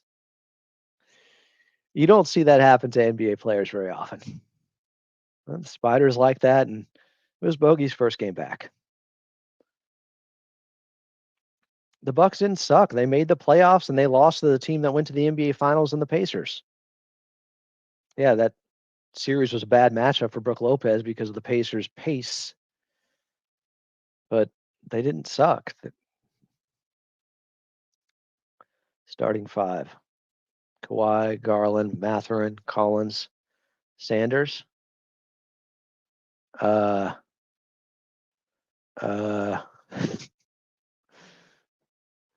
Who's your big man? You got Collins at the 5? I don't know if Collins playing the 5 after how well he's been playing at the power forward position is the way to go here. I don't know if Ben's going to be starting right away. I don't think so. I wouldn't think that'd be the case. Darius Garland will. I think Mathurin will come off the bench.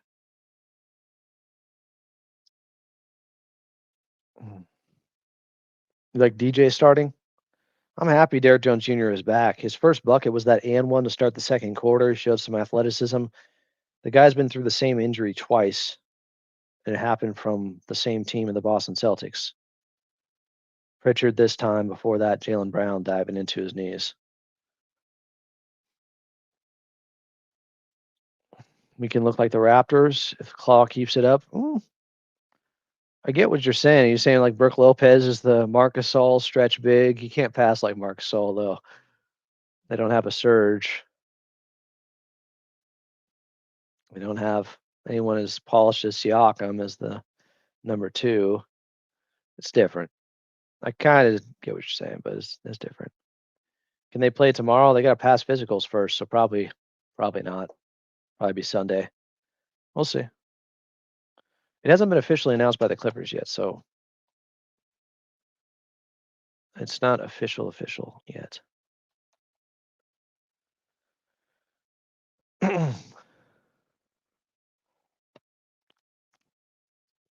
Yeah, crazy couple days. Bit of a whirlwind. DJ should just sit out against the Celtics. Well, the good news is they don't play the Boston Celtics again until next season unless they meet in the NBA Finals. And yeah, I don't know about that.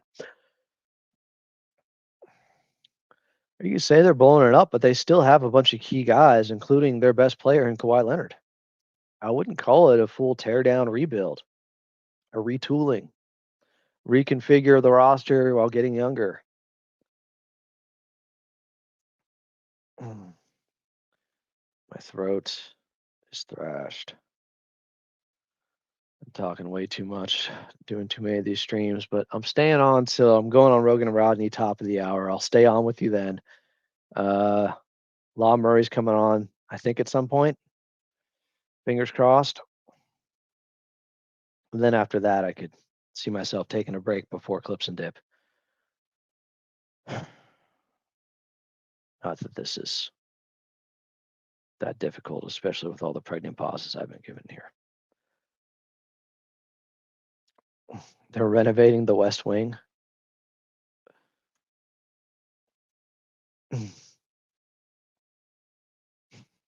DJ should load manage against the Celtics the rest of his career. It started when he lost to them in the finals in 2024 with Dallas. Isaiah Jackson's interesting. He's a much more intriguing piece than you would think. He's not just some throw-in. I think he can help them in the front court. He has a descending contract or de-escalating contract, so it goes down as it goes along. I think it goes from $7 million to $6 million in 2 years. So it's like 3 years, $21 million starting this year. So he is technically on the books past the summer of 2027, but he'd been expiring that last year. It's very movable. Who told you could take a break? Is this P.T. Anderson, Paul Thomas? We were on a break. Bill Simmons loved Isaiah Jackson. Yeah, I remember some people talking about him, I think, at the trade deadline last season, getting him.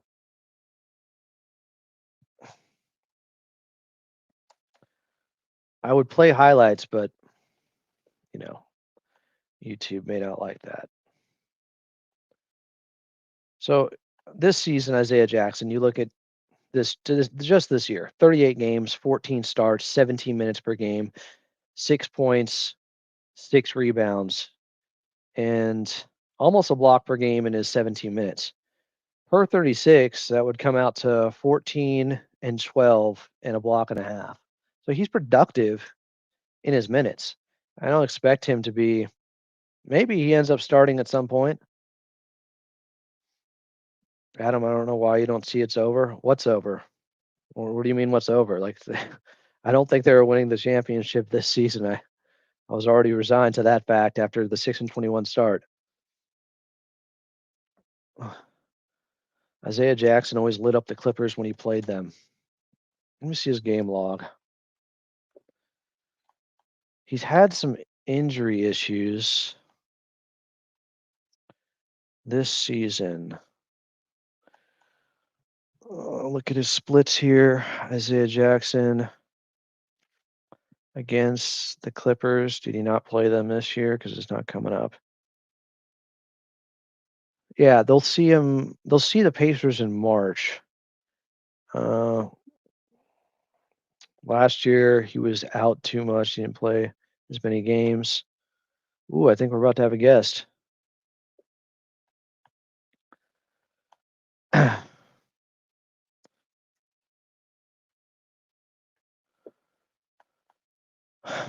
Let me go back a little bit further.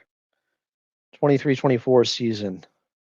So in that year, he had, I wouldn't say this is lighting the Clippers up, average 8 and 3. Okay. So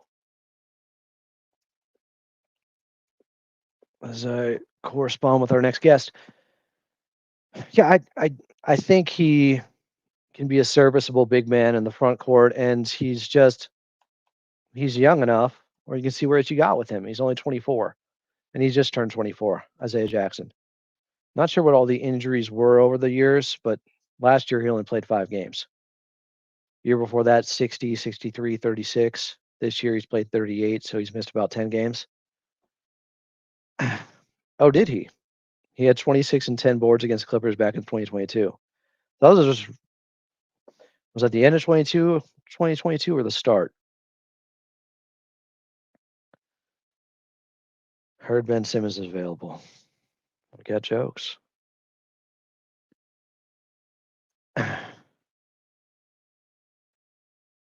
Moose is shooting threes now. Look, Musa needed an opportunity to get to a team where he had more runway and could get more playing time, and he's made the most of it in Charlotte. I'm happy for him, and the Hornets are actually winning now. Were they the hottest team in the league? They won 7 in a row.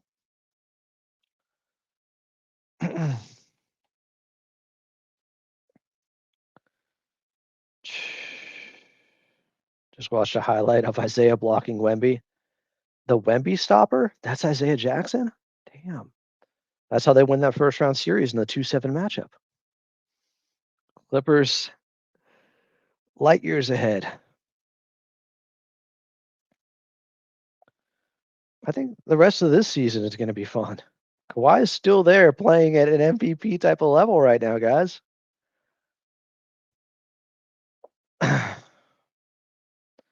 All right. Frankie is getting a little wild here.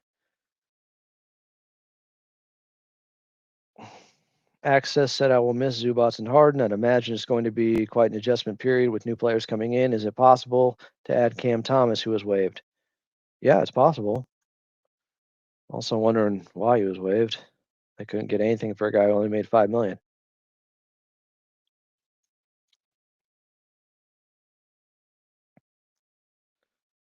Kawhi going to reach 30 points per game now. He still should be getting up 20 shots per game.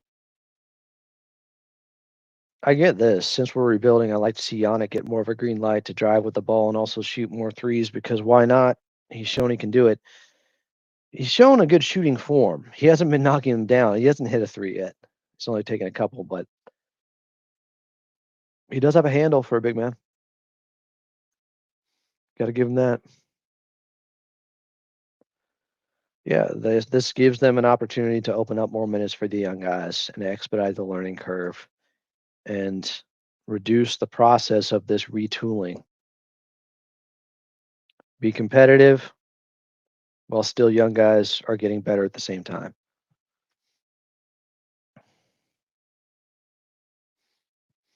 Someone's excited. Kawhi, Garland, Isaiah Jackson, and Benedict. I hope our guest gets here before I become a guest on Rogan and Rodney in 5 minutes.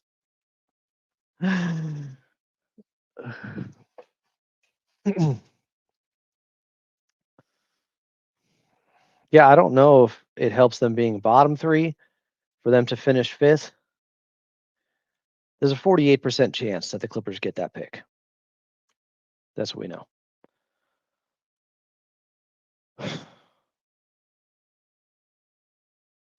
We all like Yannick's energy. I think in about half hour or so, I'm going to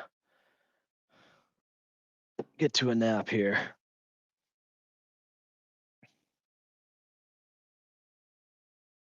Come on, guest.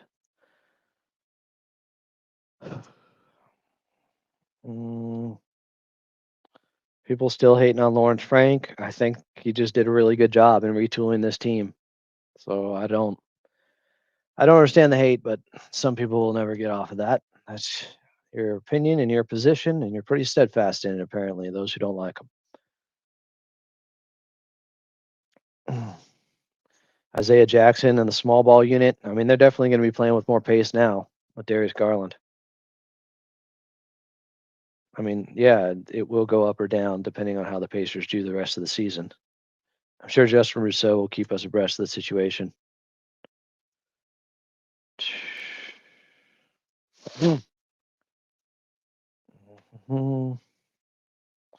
there's Eclipse and Dip stream, I think at 5:30. I think I know at 5:30. Well, at least you're admitting it. My hate for Lawrence Frank is purely emotion-based. Okay.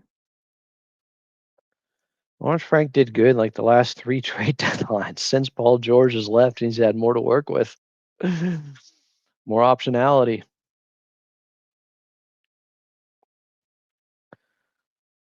I just looked up how they do the NBA draft lottery, and now I'm even more confused what I want to happen.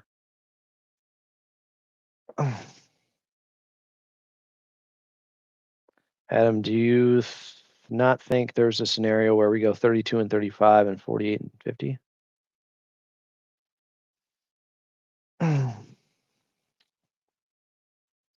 Officially give up? I mean, look, they started 6 and 21. They put themselves in a spot where there were consequences for that slow start, to the point where I don't think there was any chance they could get back to getting in contender status. Can you win a first round series? That's the ceiling of this team. Still got to get in that first round. Yeah, people want a GM to be flawless, and nobody's GM is. Everybody's most critical their own guy. I'm never critical of this guy, though. Law Murray of The Athletic joins the show.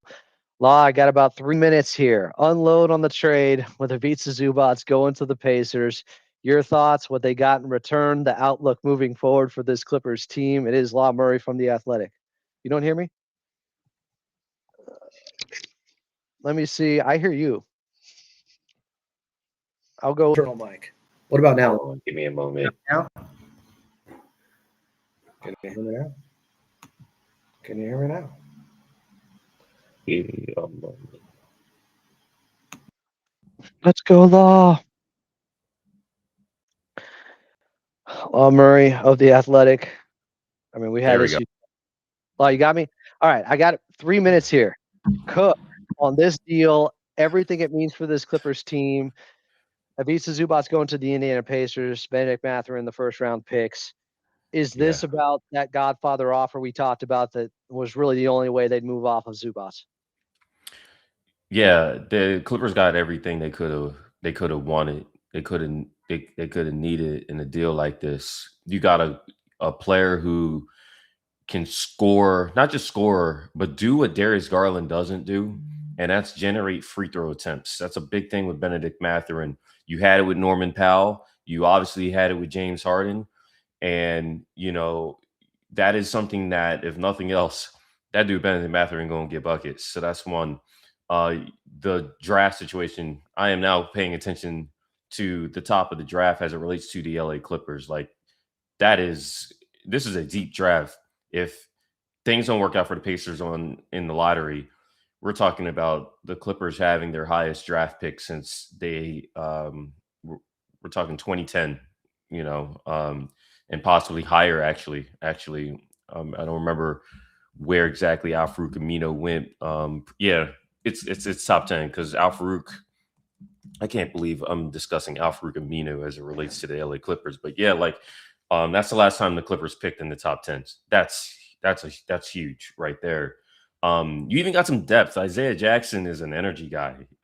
He has not been very good this year coming off the Achilles, but that's a guy who at his best is shown that he can do some of the things that the Clippers didn't really have in their backup bigs, and that's run around, chase rebounds, play hard.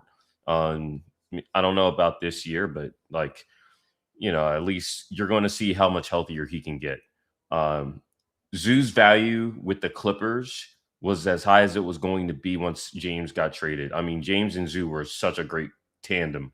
But if you weren't going to have James, it's a basketball fit thing. This team never got the ball to Zoo at a level that people who wanted Zoo to get the ball more, it wasn't going to happen with Darius Garland or anybody else. You saw last night, even Brooke and Yannick, they weren't getting touches in the competitive portions of that game inside the 3-point line. So this was a appropriate pivot. I kind of came to that realization over the last couple of days. If James wasn't going to be here, you're either saying Zoo's got to be traded now or Zoo's going to be your guy.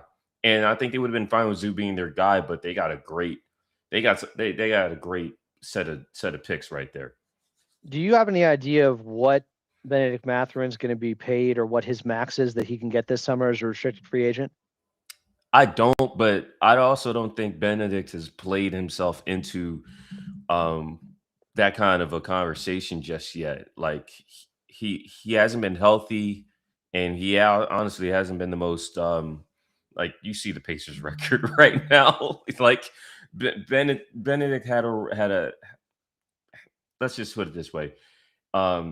Benedict Mathurin is going to be a tricky evaluation, and it's going to get even trickier because now you got 2 months to figure out how to be integrated in what Tyronn Lue wants to do with those specific groups of players. He is going from one completely different set of offense to one that we don't even know. It's evolving, the James Harden style of play, the Paul George style of play for the LA Clippers.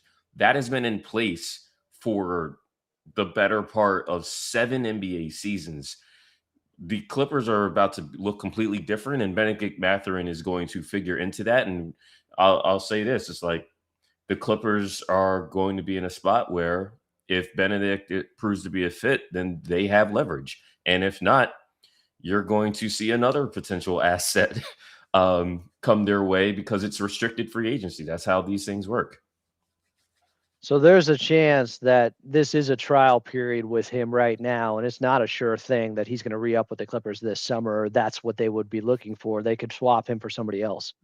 Yeah, I think that's restricted free agency. Is you saw how last year's went with Josh Giddey. That got drawn out, and he was the most stable.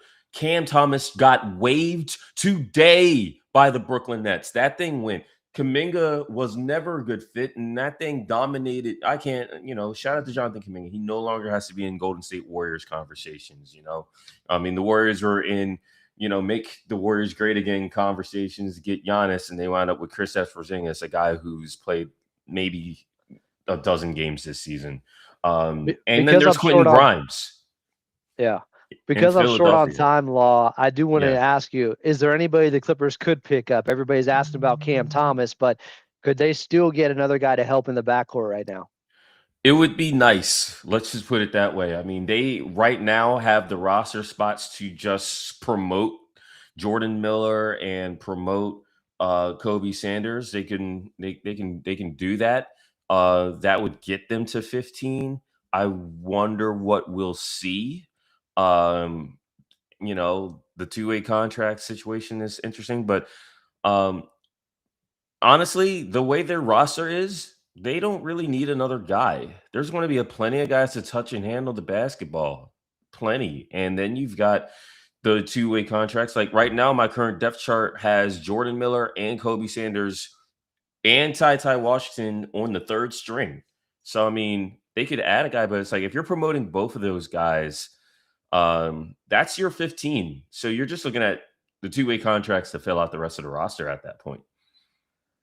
Were you surprised Kawhi Leonard wasn't traded, or there's just not enough time after you trade Ivica Zubac? I'm surprised that was even a conversation. Like Kawhi's under league investigation and has a long injury history. That's not the kind of guy that you just all of a sudden go, let's get Kawhi Leonard. Like I'm looking at it from the standpoint of other teams. Like you need to still have some semblance of, if you're putting an offense together, you still need a guy. And Kawhi's still that guy. And this is still Kawhi's team. It's always been Kawhi's franchise. It's very appropriate that he's the last guy standing after all the guys who have been here. Lastly, Law, what's the ceiling for this new configuration of this Clippers team this season? If they get to the playoffs, it's if they get to 42 wins, it's been a good season for them. This is not a team as currently constructed that will scare anybody beyond that, but they're gonna lose some games. They're gonna lose some games this week and next week. They're gonna have to put this thing back together. I don't see how they get to 42. I mean, they can get to 42 wins. I don't see how they do anything beyond that. Getting to the playoffs would be a huge accomplishment for this group.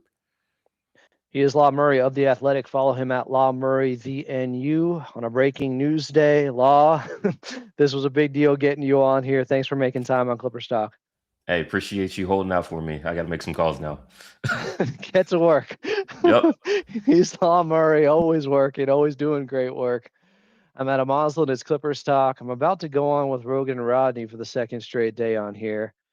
It's going to be okay. I know you guys aren't going to be able to hear the questions, but because of my answers, and they could be lengthy, you'll be able to deduce what those questions are. I know you guys are smart enough to figure it out, even though Petros and Buddy clouded me yesterday about that. I'm glad we were able to get Law in there quickly, and I think we were able to cover enough of the ground of the pertinent and most critical questions. I thought what he said about Benedict Mathurin was really interesting, because I looked at it like, well, you can't let this guy go because you gave up Ivica Zubac for him. And here we go. Hold on, guys. Going on with Rogan and Roddy.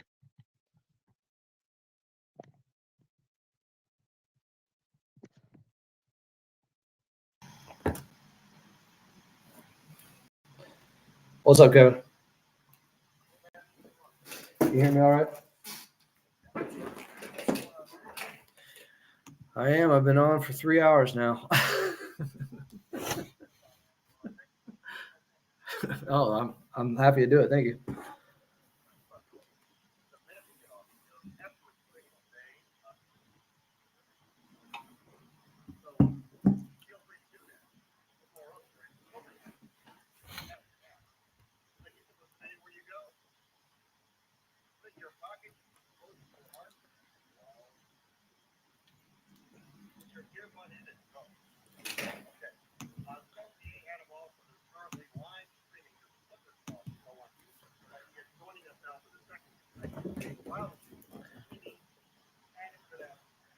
Did I not say yesterday, love you guys, talk to you soon? Those were my last words, and one of those still holds true. We're talking again. Let's go.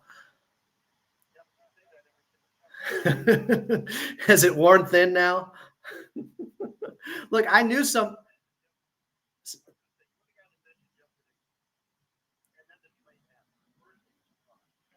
I heard last night there was a report out there that the Indiana Pacers were still after him. So I'm not surprised.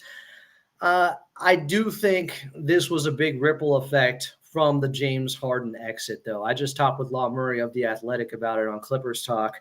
And because James Harden and him were such a good tandem, it made more sense to just clean out that duo completely, because now we'll see what Darius Garland works with best. They'll bring in a different big for him along the way here. But Ivica Zubac, guys, he was the longest tenured Clipper. Now it's Kawhi Leonard. So it's really a foundational piece that was still young enough on a cheap contract that we knew if they gave up on him, if they were able to trade him, it was because they were going to get a lot back in return. And that's what it ended up being. 2 first-round picks, Benedict Mathurin, Isaiah Jackson as well. They got a haul for him, rightfully so. Ivica Zubac is a very good player who's still only 28, and he hasn't peaked yet. And the Indiana Pacers are getting right back into the mix next season in the Eastern Conference when Halliburton comes back. So it's the type of team and trade and the rumors that we heard that made the most sense. It ended up getting finished today.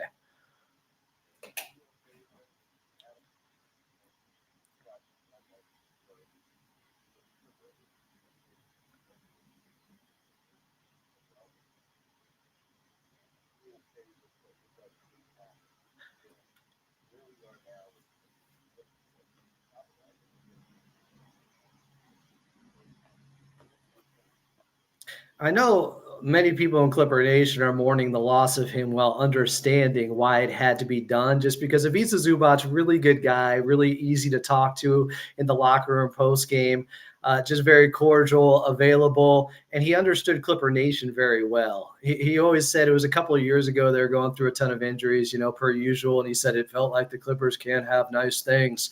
Like Ivica Zubac understood Clippers culture, where this franchise has been, where they're trying to get to, how they came up short. So because he was so relatable in that way, I mean, he was my favorite player on the team, and he's been a fan favorite and will continue to be. So it was difficult. It's emotional for some people, Ivica Zubac leaving, but the sting is lessened because of who they got back. Benedict Mathurin is somebody that I've been watching for a while. I liked him coming out of Arizona. A lot of people compared him to Kawhi Light, then a lighter version of Kawhi Leonard. Those are lofty expectations, but he's still just 23 years of age. He has major playoff experience. I mean, he had multiple 20-point games in the NBA Finals last season for the Indiana Pacers, but they had to make a decision this summer because he's a restricted free agent on whether or not they want to pay him long term. And now that decision is passed on to the Clippers. So we will see over the next couple of months how easily Benedict Mathurin, or how quickly they can get him integrated. And it's going to be a bit of a trial period, but I would guess at worst, they would still match offers from others and not lose him for nothing this summer and flip him into something else, flip him somewhere else without losing him for nothing because of what you gave up in Ivica Zubac. Like, that's just good asset management. But I'm high on Benedict Mathurin with this team. I'm excited about this. He's 6'5", 6'6", 6'9" wingspan. He can shoot it from the outside. He also, I don't think, has reached his potential defensively that we saw coming out of Arizona. And then Isaiah Jackson's a nice little pickup too in the front court, who's been good but has been injury prone. But the 2 first-round picks, guys, it's interesting because one of them is unrestricted in 2019. It goes from the Pacers to the Clippers, no strings attached. But they got their 2026 pick this year. It's first 4 picks protected, though. It's 1 through 4 protected and then 10 through 30 protected. So it has to fall between 5 and 9 with the lottery balls for the Clippers to end up with it, as it's lottery protected in that way. And there's about a 48% chance they end up getting it from the Indiana Pacers. So we're all going to be watching the ping pong balls very closely this summer. That is a huge deal, especially with this draft, with how loaded it is.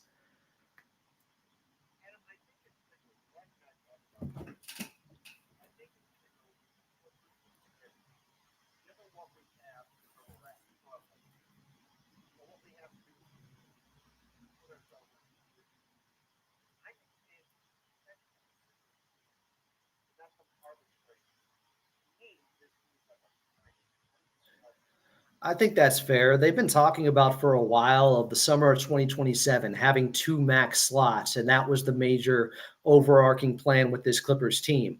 But then you make a move for Darius Garland, whose contract goes past that point, and now we'll see what happens because you have to pay Benedict Mathurin this summer.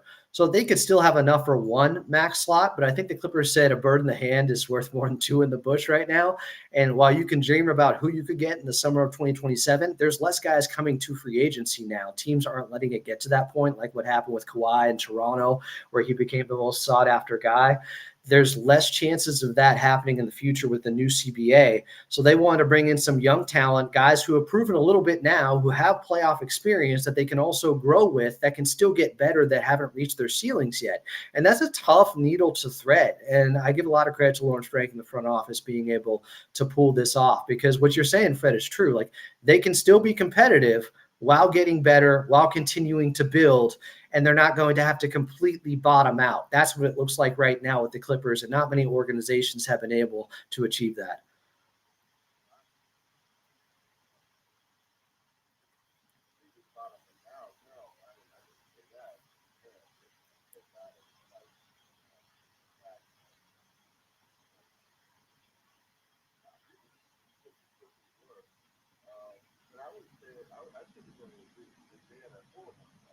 Yeah.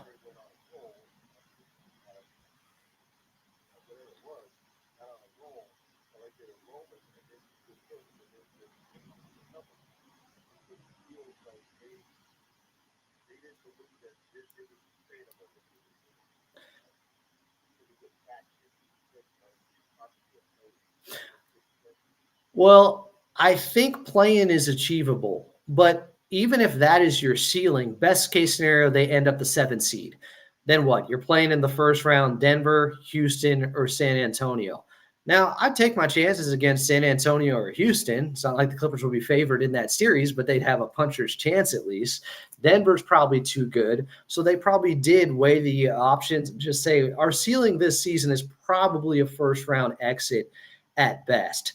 But we held on to Kawhi. We still have Brook Lopez, John Collins, Chris Dunn, DJ, Bogey's still on the team. They still have a lot of the guys that they had high hopes for this season coming in, and still having their best player in Kawhi Leonard, who's been playing like an MVP over the last 6 weeks with this turnaround. I expect them to still be competitive. But to your point, they never were going to be able to go 16-3 again after they just went 16-3, because the next 19 games were much tougher. Part of that was the schedule got a little bit easier, and Kawhi went on this heater. So it wasn't fully sustainable, Rodney, to your point. And they saw where their ceiling was about. But why not bring in some young guys that you can get some more experience that can still help you win, but you're not competing for a championship this season, right? That's not in the Clippers. I don't think anyone is deluding themselves into thinking that. Can you make some noise? Can you get into the playoffs and be competitive and make some noise while looking ahead towards the future with these young guys that are just getting better?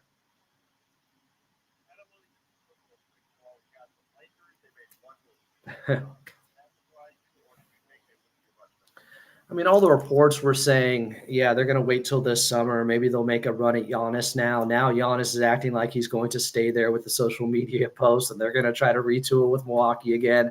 But it was going to take a lot to get Markkanen or Walker Kessler, like I mentioned with you guys yesterday. And apparently the Pacers were inquiring about Walker Kessler before they pivoted to Ivica Zubac. So I think it would have been too drastic of a move for the Lakers, and they don't have enough right now too, because they only have 1 first-round pick they can give up currently. By the time the summer comes around, they'll have 3 first-round picks. That's how you start getting in the Giannis conversation again. And obviously, they're going to re-sign Austin Reeves. Will it be a sign and trade, though, or is he staying with the Lakers? They have other decisions to make internally with this team. But they also weren't going to make a rental type of move that could hurt their future too, as they're still trying to get better and knowing they're probably going to have $53 million off the books this coming summer with LeBron James exiting. I think he's going back to the Cleveland Cavaliers. I think that's on the table right now. So I don't think they wanted to make any moves that would hurt their future. And it would be a little bit reactionary right now with where this team is at. Honestly, they have too many holes defensively on this Lakers team to be able to fix it in just one trade deadline. And Luke Kennard, guys, I like him. He was a Clipper. Luke Nukem, he's been the best 3-point shooter in the league the last 5 seasons, but he doesn't help them at all defensively. He gets picked on there. So while he can help them stretch the floor and he can help their 3-point shooting, he still is a liability on the defensive end. So while they got something that helps them on one end of the court, he still doesn't help them on the other. That has been the problem in the Rob Pelinka era, his tenure there with the Lakers overall. Too many one-way players. So they got some help, but yeah, I still think this is probably a team that exits in the first round.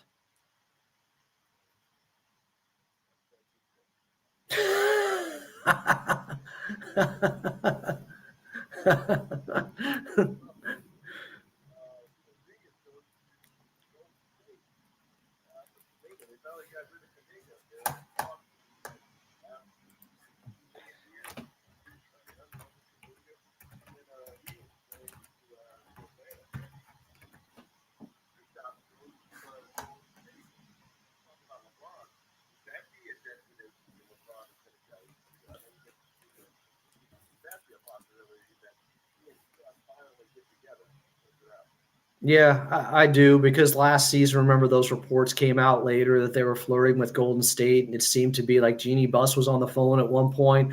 There seemed to be real smoke there. It could happen, but I don't know what the Lakers are taking back in exchange, or is it just we wait for him to be a free agent and they sign him on the minimum or something like that? I guess that's the most likely scenario. He and Steph team up like it's Team USA and how well they work together in 2024 in the Olympics. I think that's a real possibility. The Kristaps move for them. Look, unfortunately, Kristaps has these health concerns. Like they're real concerns with all the weight he's lost the last couple of seasons. He hasn't been able to stay on the court. For them to lose Kuminga and not get, real assets back for him that are going to help them compete for a championship this season with Steph Curry still being this good. I know they couldn't have predicted what happened with Jimmy Butler, but this is pretty disappointing for Golden State fans. They thought they'd have one more run at it with Steph Curry. Maybe that happens this summer, because I think they were hot for Giannis and they had 4 first-round picks that they could give up. But it may have been Giannis wasn't interested, because then he's further away from Greece where he wants to fly back to all the time. Or there's reports out there that he doesn't want to play second fiddle to Steph Curry, who's their favorite son there. And even when Kevin Durant was there and was the better player winning finals MVP, everybody still likes Steph more. So I think there were concerns about that. But Golden State also not in the contender conversation now this season.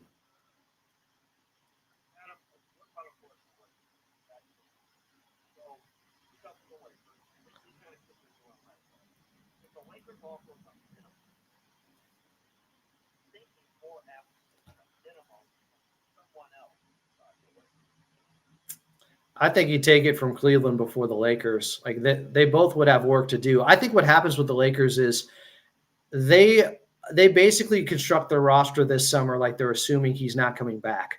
And then what they say is, we have this much money left over, LeBron. We're offering you this deal. If you want it, we're happy to have you back. If not, we understand.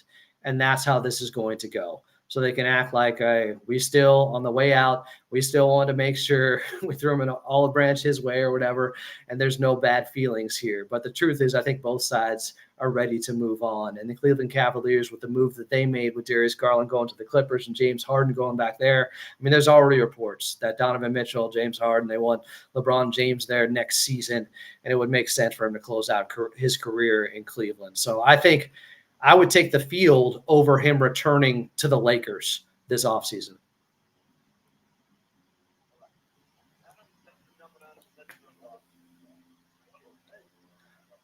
Love to you guys. And I don't know if we'll talk soon, but maybe sometime next week. But thanks for having me on.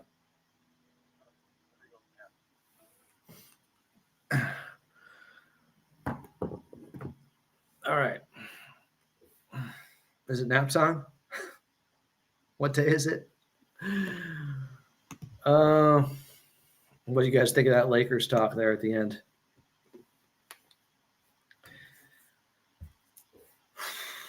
We'll have F&A tomorrow night on Fox Sports Radio. Well, it's not just, yes, it's the Clipper station on AM 570, but Fred Rogan's going to ask about the Lakers. People predicted that earlier. So we got Clips and Dip coming up at 5:30. I don't think there's going to be any more breaking news. I had Law Murray on. I think this has been a comprehensive almost 3.5 hours of Clippers talk for you. It's time to take a nap. Appreciate you guys. Talk to you at 5:30 on Clips and Dip.